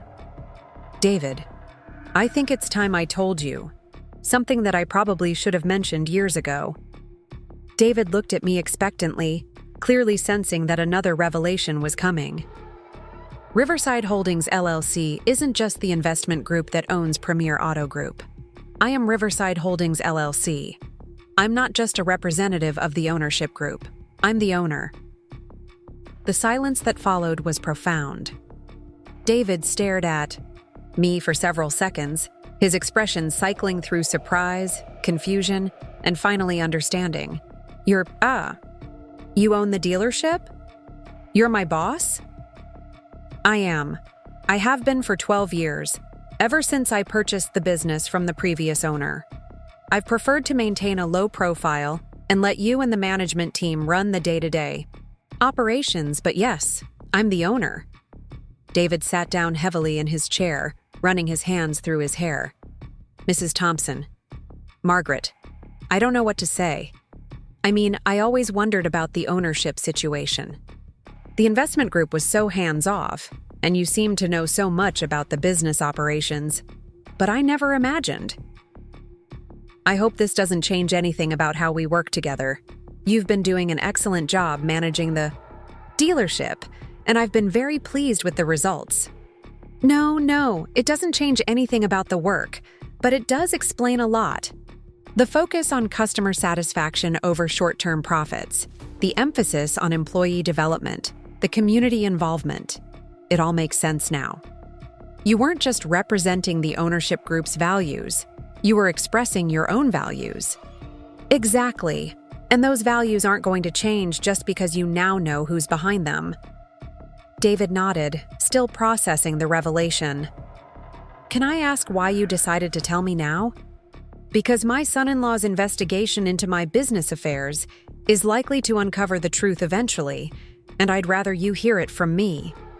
Also because I think you deserve to know who you're really working for. You've earned that level of trust and transparency. I appreciate that, and I want you to know that this information won't change how I approach the job. If anything, it makes me even more committed to upholding the standards you've established. I know it won't, David. That's one of the reasons I felt comfortable sharing this with you. We sat in comfortable silence for a moment, both of us adjusting to this new dynamic. Then David asked the question I had been expecting. What should I do if your son-in-law comes back with more questions? Tell him that if he wants information about my business affairs, he should ask me directly. But David, I want you to be aware that Brian may not have the most honorable intentions in asking these questions. Last night's dinner conversation revealed some things about his character that were disappointing. I got that impression from his visit yesterday. There was something about his approach that felt manipulative rather than genuinely concerned. This confirmed my growing suspicion that Brian's investigation wasn't motivated by remorse or a desire to make amends, but by something more self-serving. Perhaps he was looking for ways to benefit from his connection to a successful business owner, or maybe he was trying to find information he could use to justify his behavior from the previous evening.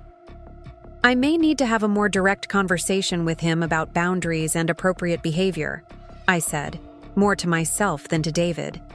If there's anything I can do to support you in that, please let me know. This is your business and you have every right to control who has access to information about it.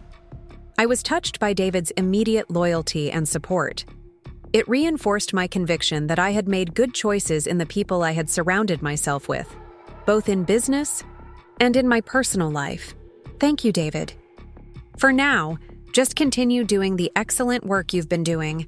And if Brian or anyone else asks questions that make you uncomfortable, feel free to refer them to me directly. Our conversation was interrupted by the arrival of Tom Bradley, who knocked on the office door frame and waited for permission to enter. Sorry to interrupt, but Mrs. Thompson, I wanted to let you know that your Honda is due for its regular service. I noticed it in the parking lot, and based on the mileage and the maintenance schedule you usually follow, it's time for an oil change and general inspection. I smiled at Tom's attentiveness. Even though my Honda wasn't the kind of vehicle Premier Auto Group typically serviced, Tom had been maintaining it for several years as a courtesy. He treated it with the same care and professionalism he brought to the luxury vehicles that were our primary business. Thank you for remembering, Tom. When would be convenient for you? I could take care of it right now if you have time to. Wait, or you could drop it off later this week. Either way works for me. Let's do it now. I have some other business to take care of in town, and I could use the walk. As Tom headed back toward the service area to prepare for my Honda's maintenance, David looked at me with a mixture of admiration and amusement. You know, it's perfect that Tom is servicing your Honda today. After your son-in-law's visit yesterday, it feels like a statement about values and priorities. What do you mean? Here you are, the owner of a luxury car dealership, and you're having your 26-year-old Honda serviced by our head mechanic with the same care he'd give to a $100,000 vehicle. Meanwhile, your son-in-law is driving around in a financed BMW, probably worrying about the payments and lecturing you about proper presentation and financial priorities. David had captured the irony perfectly. Brian's BMW, which he saw as a symbol of his success and sophisticated understanding of the world, was actually evidence of his willingness to take on debt for the sake of appearances. My Honda, which he viewed as a sign of my limited means and poor judgment, was actually the choice of someone who was secure enough in her financial position to prioritize practicality over perception. It is rather ironic, isn't it? It's more than ironic. It's educational. I'm going to remember this the next time I'm tempted to judge someone by what they drive or how they present themselves. As I prepared to leave my Honda with Tom for its service, I reflected on the morning's conversations and revelations. David's professionalism and loyalty in the face of learning about my ownership was encouraging, but Brian's investigation into my business affairs was concerning. It suggested that last night's lesson hadn't been absorbed as thoroughly as I had hoped, and that there might be more difficult conversations ahead. I walked out of the dealership into the warm autumn sunshine, planning to spend the next few hours visiting some of my favorite spots in downtown Riverside Valley. The farmers market was in full swing in Central Park, and I wanted to pick up some fresh produce and perhaps some flowers for my dining room table. It would be a pleasant way to spend the morning while Tom took care of my faithful Honda. As I strolled toward the park, I found myself thinking about the choices we make and the assumptions we carry. Brian had assumed that financial success should be visible, that worth could be measured by possessions, that people who didn't display their wealth must not have any.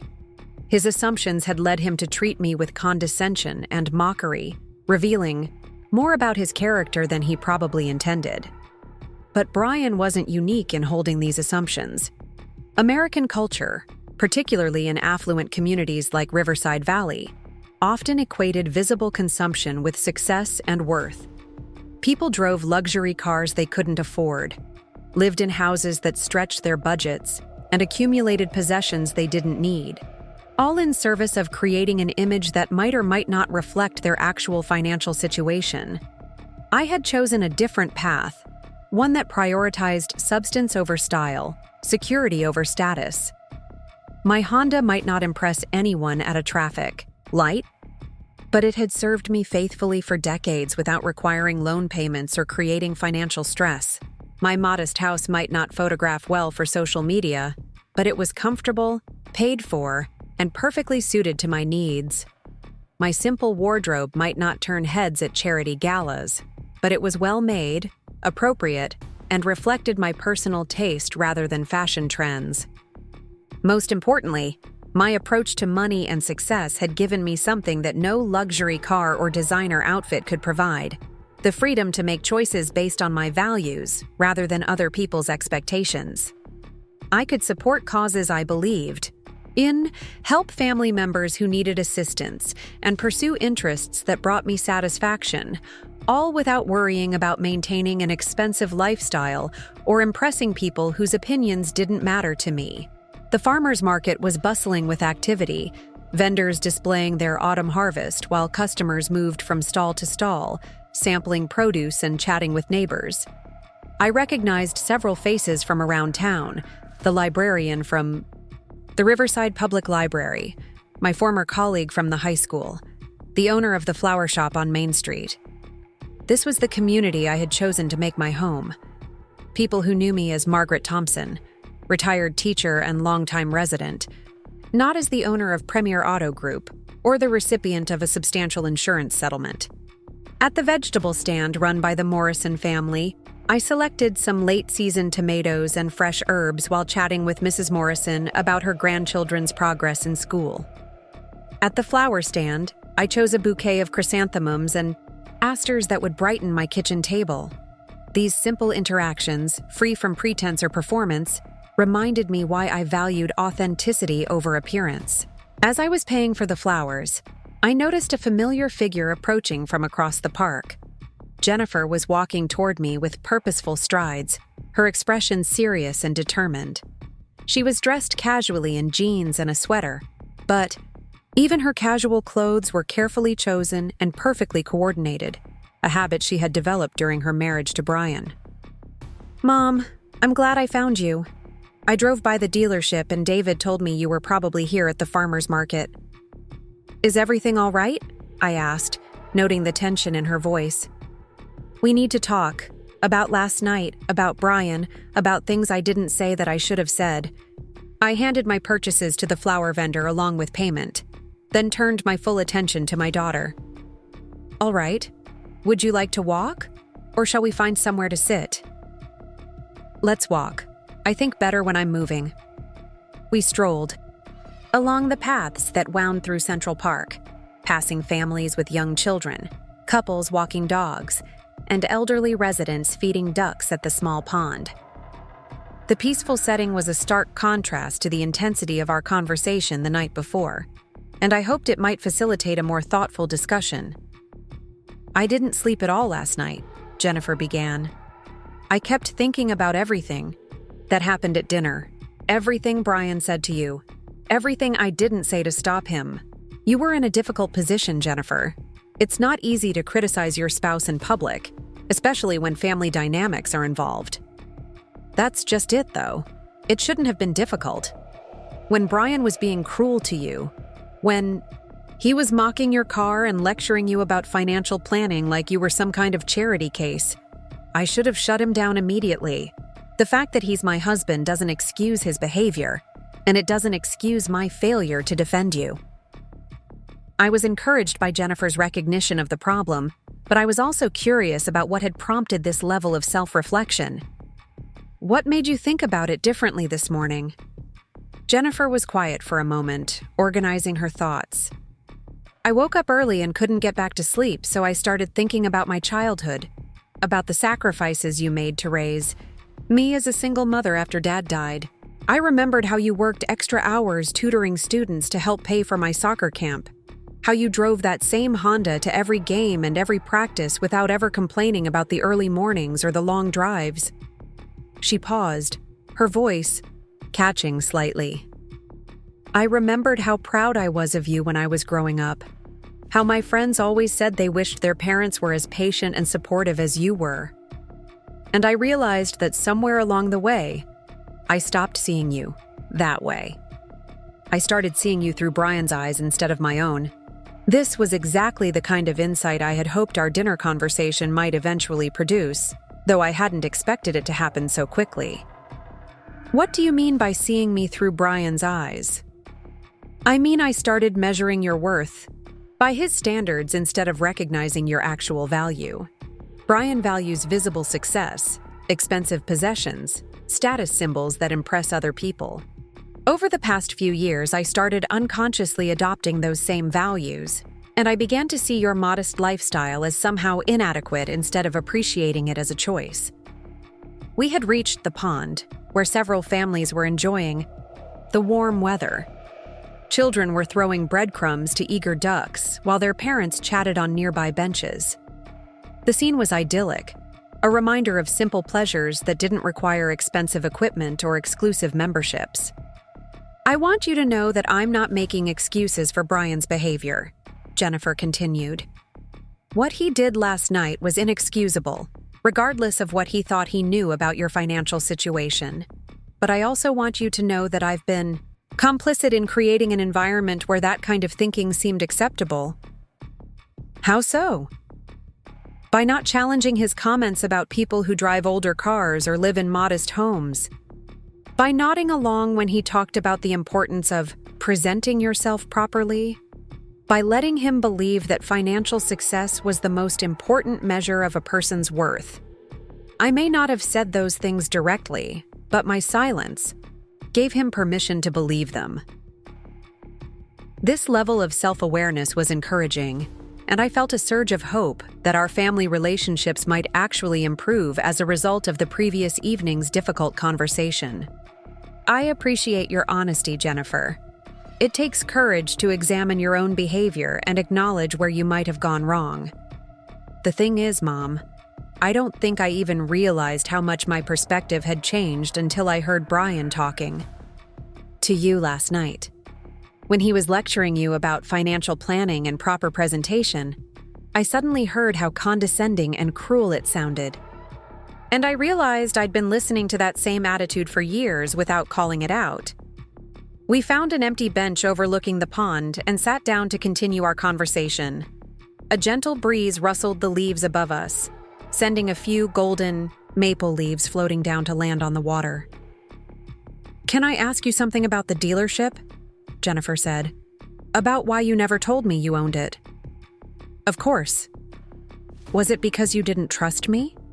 Because you thought I'd tell Brian, or ask you for money, or somehow take advantage of the information?" The pain in her voice was evident, and I understood why this question was important to her. "No, Jennifer, it wasn't about trust. It was about identity and priorities.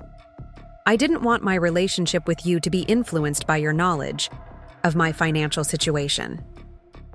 I wanted you to love me and spend time with me because I'm your mother, not because I own a successful business. But surely you knew I'd love you either way. I hoped you would. But I've seen how money can change relationships, even between people who genuinely care about each other. Adult children sometimes start treating their parents differently when they discover they're wealthy, either becoming more deferential and eager to please, or more entitled and demanding. I wanted to avoid both of those dynamics." Jennifer nodded thoughtfully. "I can understand that. And honestly, knowing what I know now about Brian's attitudes toward money and success, I think you were wise to keep it private.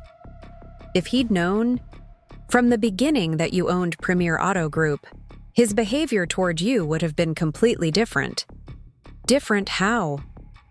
"He would have treated you like you were important, like your opinions mattered, like you were someone worth impressing.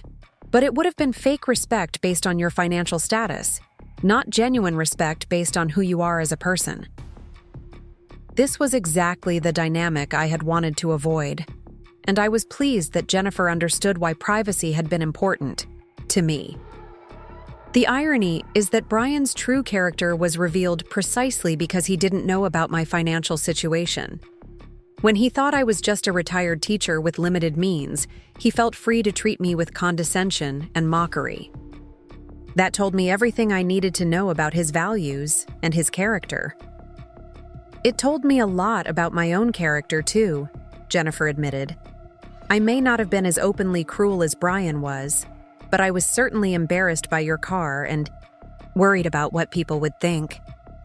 That's not the person I want to be, and it's not the person you raised me to be." We sat in comfortable silence for a while, watching the ducks and enjoying the peaceful atmosphere of the park. I was encouraged by Jennifer's thoughtfulness and her willingness to examine her own behavior honestly. It suggested that our family relationships might emerge from this crisis stronger and more authentic than they had been in years. "What happens now?" Jennifer asked eventually. "With you and Brian, I mean. Can you forgive him for what he said and how he treated you?" "I can forgive him," I replied. "But forgiveness doesn't mean pretending that last night didn't happen or that his behavior was acceptable. It means I'm willing to give him the opportunity to demonstrate that he's learned something from the experience and that he's committed to treating people with respect regardless of their apparent circumstances. And if he doesn't demonstrate that, if he goes back to his old attitudes and behaviors, then I'll know that last night's lesson didn't really take, and I'll adjust my expectations and interactions accordingly. I won't subject myself to ongoing disrespect or contempt, even from family members." Jennifer looked at me with something that might have been admiration. "You know, Mom, I never realized how strong you are. I always thought of you as gentle and accommodating, someone who avoided conflict and tried to keep everyone happy. But last night you stood up for yourself in a way that was both firm and dignified. I've always been strong, Jennifer. I had to be, to raise you alone after your father died, to build a successful career in education, to make sound financial decisions that would secure our future. The difference is that I haven't always felt the need to prove my strength to other people. And that's the lesson Brian needs to learn, isn't it?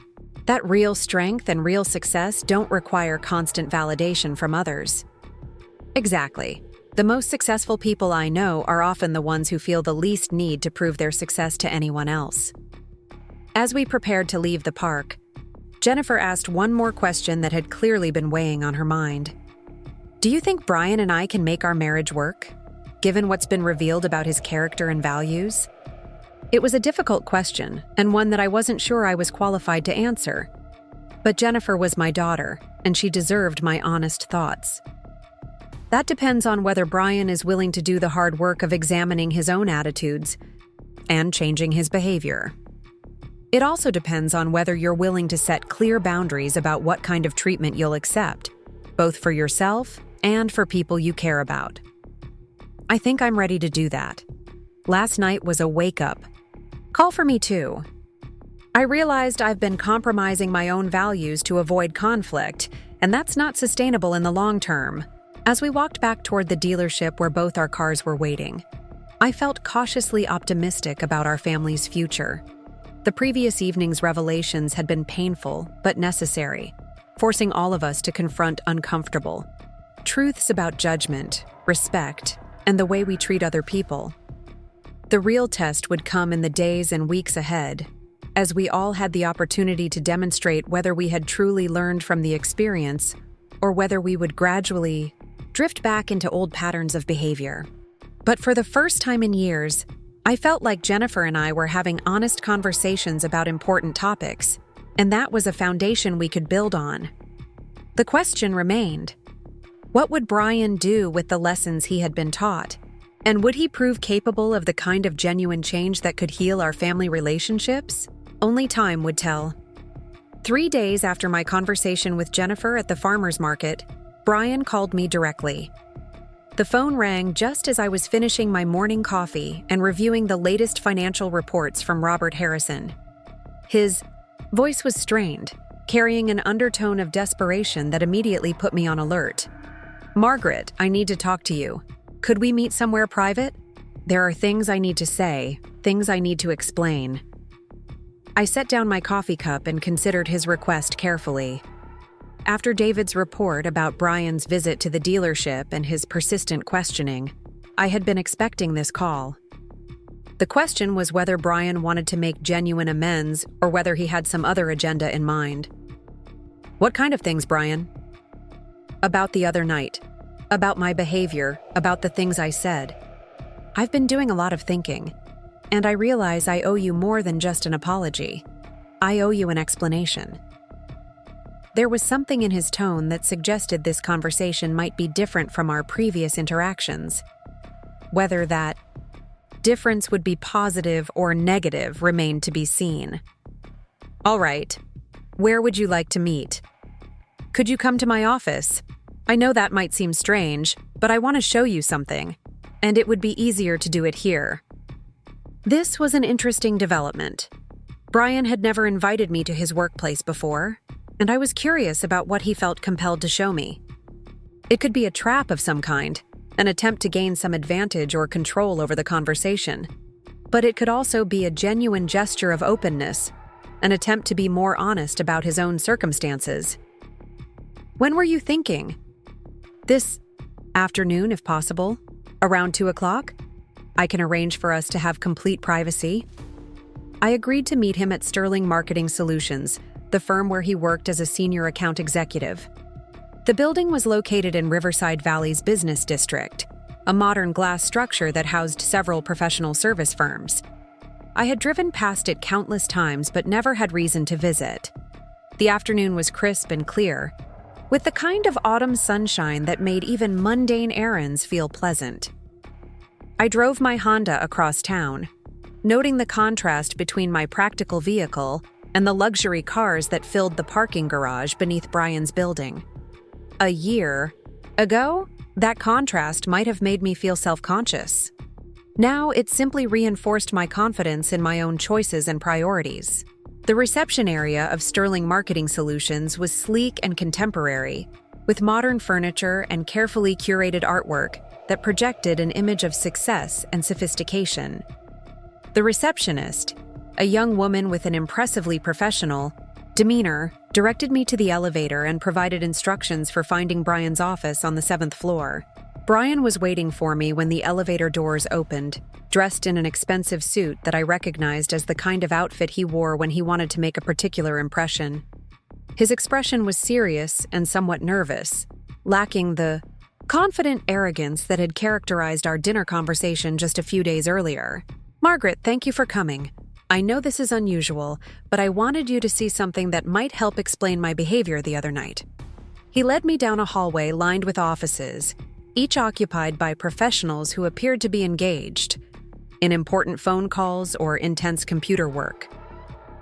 The atmosphere was busy and competitive, filled with the kind of energy that suggested people were working hard to meet demanding expectations.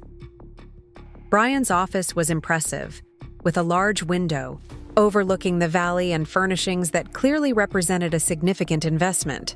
Awards and certificates decorated the walls, along with photographs of Brian with various clients and colleagues. Everything about the space was designed to project success and competence. "Please sit down," Brian said, gesturing toward a pair of leather chairs arranged near the window. "Can I get you anything? Coffee? Water?" I declined his offer and settled into one of the chairs, curious about what he felt compelled to show me. Brian remained standing for a moment, clearly struggling with how to begin whatever conversation he had planned. "Margaret, I need to start by acknowledging something that I should have said the other night. My behavior toward you was inexcusable, regardless of what I thought I knew about your circumstances. I was cruel, condescending, and disrespectful, and nothing justifies that kind of treatment."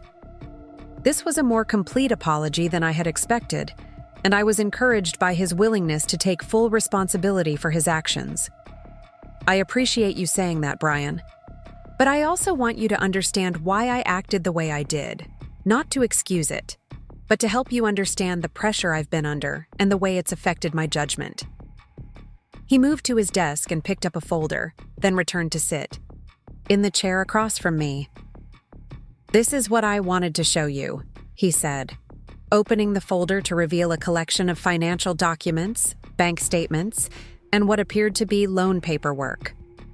"This is the reality of my financial situation, the reality I've been hiding from Jennifer, from you, from everyone." I looked at the papers he was showing me, though I was careful not to examine them too closely. Financial information was private, and I didn't want to intrude more than necessary into Brian's personal affairs. "Brian, you don't need to share your financial details with me."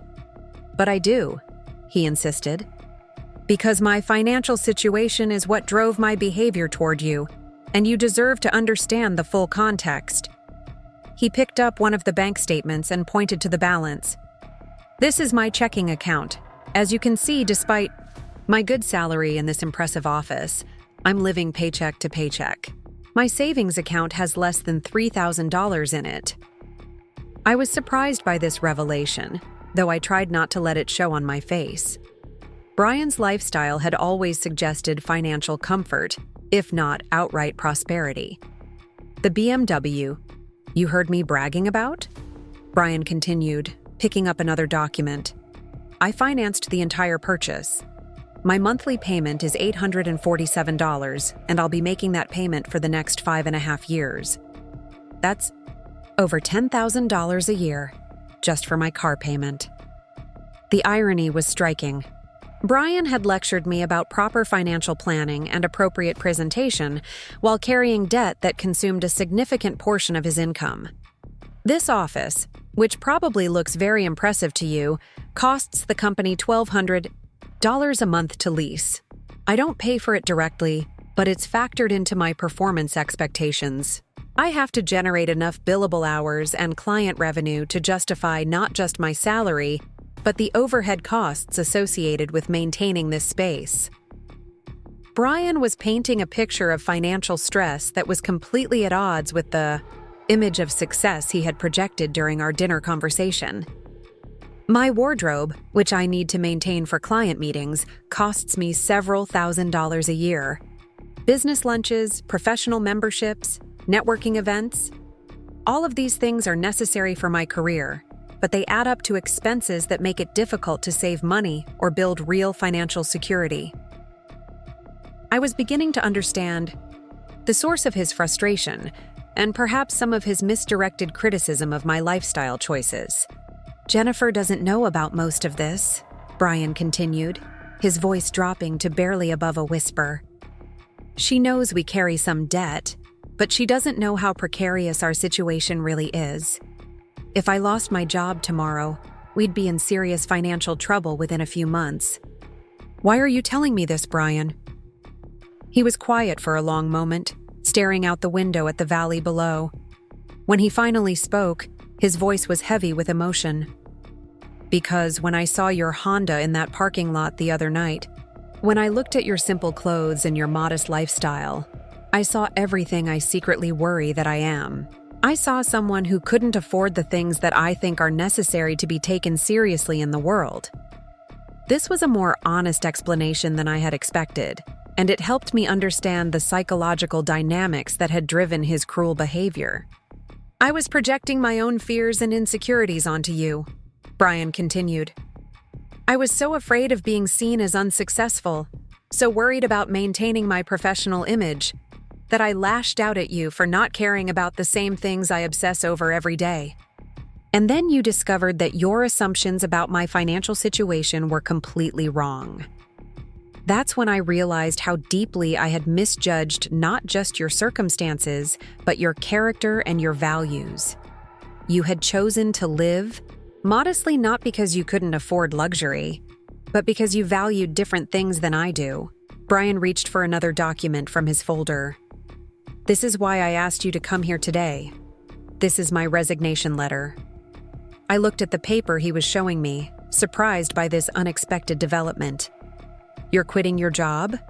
I've been thinking about it for months, but our conversation the other night finally gave me the courage to make the decision.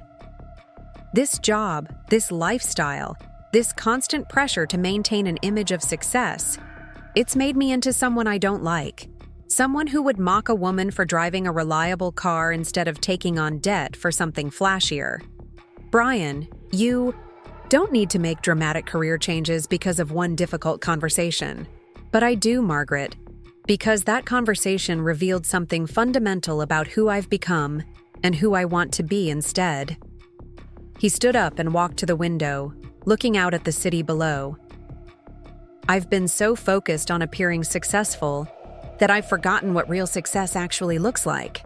Real success is what you have: financial security, meaningful relationships, the ability to make choices based on your values rather than other people's expectations.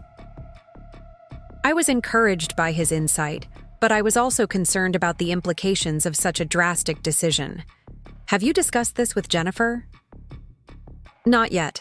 I wanted to talk to you first, to make sure you understood that I was serious about changing my behavior and my priorities. This resignation letter is proof that I'm willing to make real sacrifices to become a better person. What will you do for work if you leave Sterling Marketing? Brian turned back to face me, and for the first time since I had known him, his expression was free from the calculated confidence that usually characterized his demeanor. I have some ideas. I've been thinking about starting my own consulting practice, working with smaller businesses that need marketing help but can't afford the rates that firms like Sterling charge. It would mean less money initially, but it would also mean less pressure to maintain this expensive lifestyle. And you think Jennifer will support this decision? I hope so. I think she's begun to see the same things about our lifestyle and our values that I've been recognizing. Our conversation at dinner the other night was just as much of a wake-up call for her as it was for me. I considered what Brian was telling me, trying to evaluate whether his proposed changes represented genuine growth or merely another form of performance designed to manage the fallout from his earlier behavior. Brian, I appreciate your honesty about your financial situation and your willingness to reconsider your priorities. But I want you to think carefully about making such dramatic changes so quickly. Sometimes the best response to a crisis is reflection and gradual adjustment, not sudden upheaval. You think I shouldn't quit my job? I think you should make sure you're changing for the right reasons. If you're quitting because you genuinely want to build a different kind of life based on different values, that's one thing. But if you're quitting because you're embarrassed about your behavior and you think dramatic gestures will somehow erase what happened, that's something else entirely. Brian sat back down across from me, his expression thoughtful. How can I tell the difference? Take some time to think about what you really want your life to look like, independent of what happened between us. Talk to Jennifer about your concerns and your goals. Consider whether there are ways to change your relationship with money and success without necessarily changing your entire career. But what about this office, this lifestyle, this constant pressure to keep up appearances? Those things don't have to define you, Brian. You can work at Sterling Marketing and still choose to live more modestly, to prioritize financial security over status symbols, to treat people with respect, regardless of their apparent circumstances. Brian looked around his impressive office, seeming to see it with new eyes. You're right. The problem isn't really the job itself. It's the assumptions I've made about what the job requires and what success looks like. Exactly. You can drive a less expensive car, live in a smaller house, spend less on clothes and entertainment, and still be excellent at your work. In fact, you might be better at your work if you're not constantly worried about maintaining an expensive lifestyle. This conversation was revealing a side of Brian that I hadn't seen before, someone who was capable of honest self-reflection and genuine remorse. Whether this represented lasting change or temporary embarrassment remained to be seen, but it was at least a beginning. Margaret, can I ask you something about your own choices? About why you decided to live modestly despite your financial success? Of course. When you bought the dealership, when you realized you had more money than you'd ever need, weren't you tempted to upgrade your lifestyle? To buy a bigger house, a luxury car, expensive things? I considered his question carefully. I was curious about those things, certainly. But when I really thought about what I wanted from life, material possessions weren't high on the list. I wanted security, peace of mind, the ability to be generous with causes I cared about, and the freedom to make choices based on my values rather than financial pressure. And you felt like an expensive lifestyle would interfere with those goals? I felt like an expensive lifestyle would require me to focus more energy on earning and spending money, and less energy on the things that actually brought me satisfaction. I also realized that I didn't need other people to know I was successful in order for me to feel good about my achievements. Brian nodded slowly, processing this perspective. That's so different from the way I've been thinking about success and money. There's no right or wrong way to approach these things, Brian. Some people genuinely enjoy luxury goods and find satisfaction in having beautiful, expensive things. The problem comes when you go into debt to afford those things, or when you start measuring your worth by your possessions, or when you treat people badly because you think their possessions reflect poorly on their character, all of which I've been guilty of. But all of which you can change if you're genuinely committed to doing so. We sat in comfortable silence for a few minutes, both of us processing the implications of our conversation. Through the window, I could see the sun beginning to set over the valley, painting the sky in brilliant oranges and purples. There's something else I need to tell you, Brian said finally. Something I did that I'm not proud of. I had been wondering when he would bring up his visit to the dealership and his investigation into my business affairs. I went to Premier Auto Group earlier this week. I asked David Chen questions about you, about your relationship with the dealership, about the ownership structure. I was trying to figure out how much you knew about the automotive business and whether there might be more to your financial situation than I had realized. David mentioned your visit. Brian looked embarrassed. He was very professional about it, very discreet. He didn't tell me anything inappropriate, but I could tell he was uncomfortable with my questions. As he should have been. Those questions were inappropriate, Brian. I know that now. At the time, I was still trying to make sense of what had happened at dinner, still trying to understand how I had misjudged the situation so completely. But investigating your personal business was wrong, regardless of my motivation. I appreciated his acknowledgement of the boundary violation, but I was also curious about what he had hoped to accomplish. What were you trying to find out? Honestly, I think I was looking for some way to minimize what had happened, some explanation that would make my behavior seem less terrible. If you had just been a part-time consultant or a bookkeeper, then maybe my assumptions about your financial situation wouldn't have been so far off base. And when you didn't find that explanation? When I realized that you probably had a much more significant relationship with the dealership than I had imagined, I started to understand just how badly I had misjudged everything. Brian picked up his resignation letter from the desk, looking at it with an expression that was difficult to read. I wrote this letter because I thought dramatic action would prove that I had learned my lesson. But maybe what you're saying is that real change is more about daily choices and ongoing behavior than grand gestures. I think both are important, Brian. Sometimes we do need to make significant changes in our lives to align our circumstances with our values. But those changes need to be thoughtful and sustainable, not reactive and impulsive. So you think I should hold on to this letter for a while? Think more carefully about whether leaving Sterling is really the right choice? I think you should talk to Jennifer about all of this. Share your concerns about your lifestyle and your values. Discuss your financial situation honestly, and make decisions together about what kind of life you want to build. Brian folded the resignation letter and placed it back in the folder with his financial documents. You're right. This is too important a decision to make without her input. As our conversation began to wind down, I found myself cautiously optimistic about Brian's capacity for change. His willingness to acknowledge his mistakes, his honest assessment of his own financial situation, and his recognition of the need for different priorities all suggested that he might be capable of genuine growth. The real test would come in the weeks and months ahead, as he had opportunities to demonstrate whether these insights would translate into lasting changes in his behavior and his treatment of other people.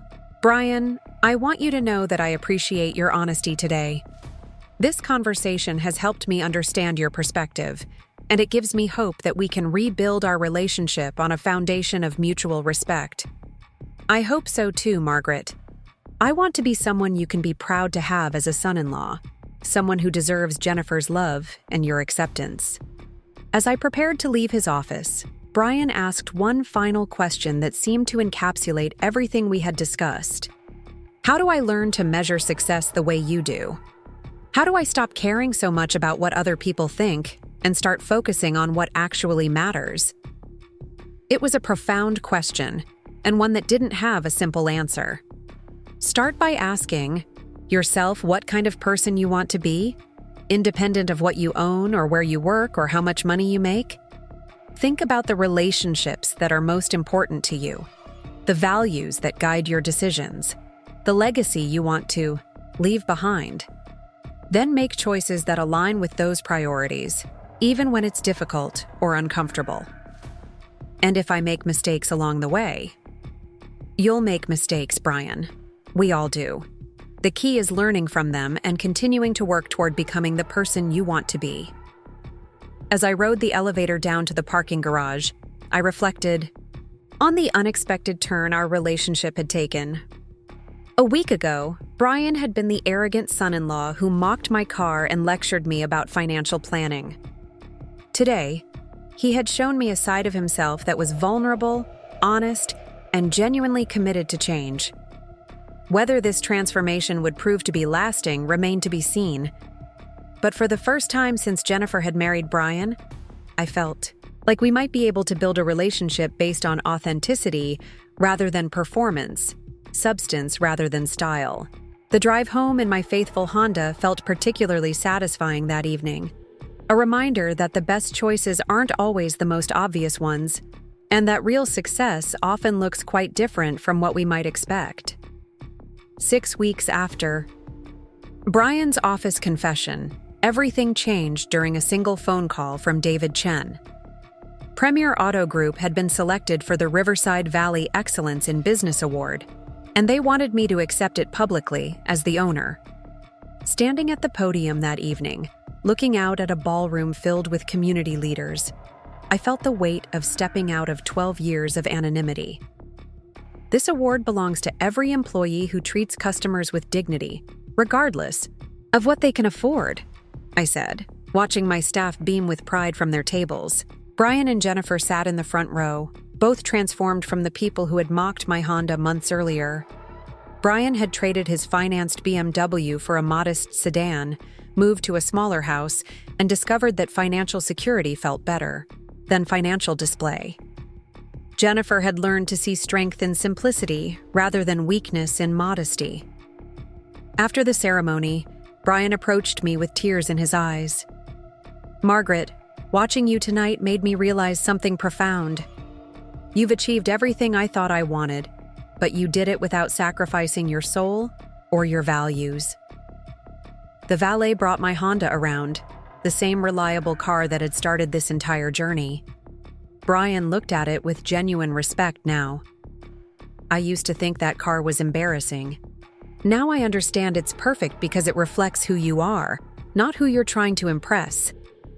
A year later, I received a letter from a former student who had become a regional dealership manager. He credited the business principles I demonstrated with transforming his entire approach to leadership and success. The ripple effects of ethical leadership, I realized, extend far beyond what we can see. My Honda still sits in the driveway, ready for whatever comes next. It carried me through the most challenging period of my life and taught me that real success isn't about impressing others. It's about staying true to your values while making the world a little better. Up next, you've got 2 more stand out. Stories right on your screen. If this one hit the mark, you won't want to pass these up. Just click and check them out.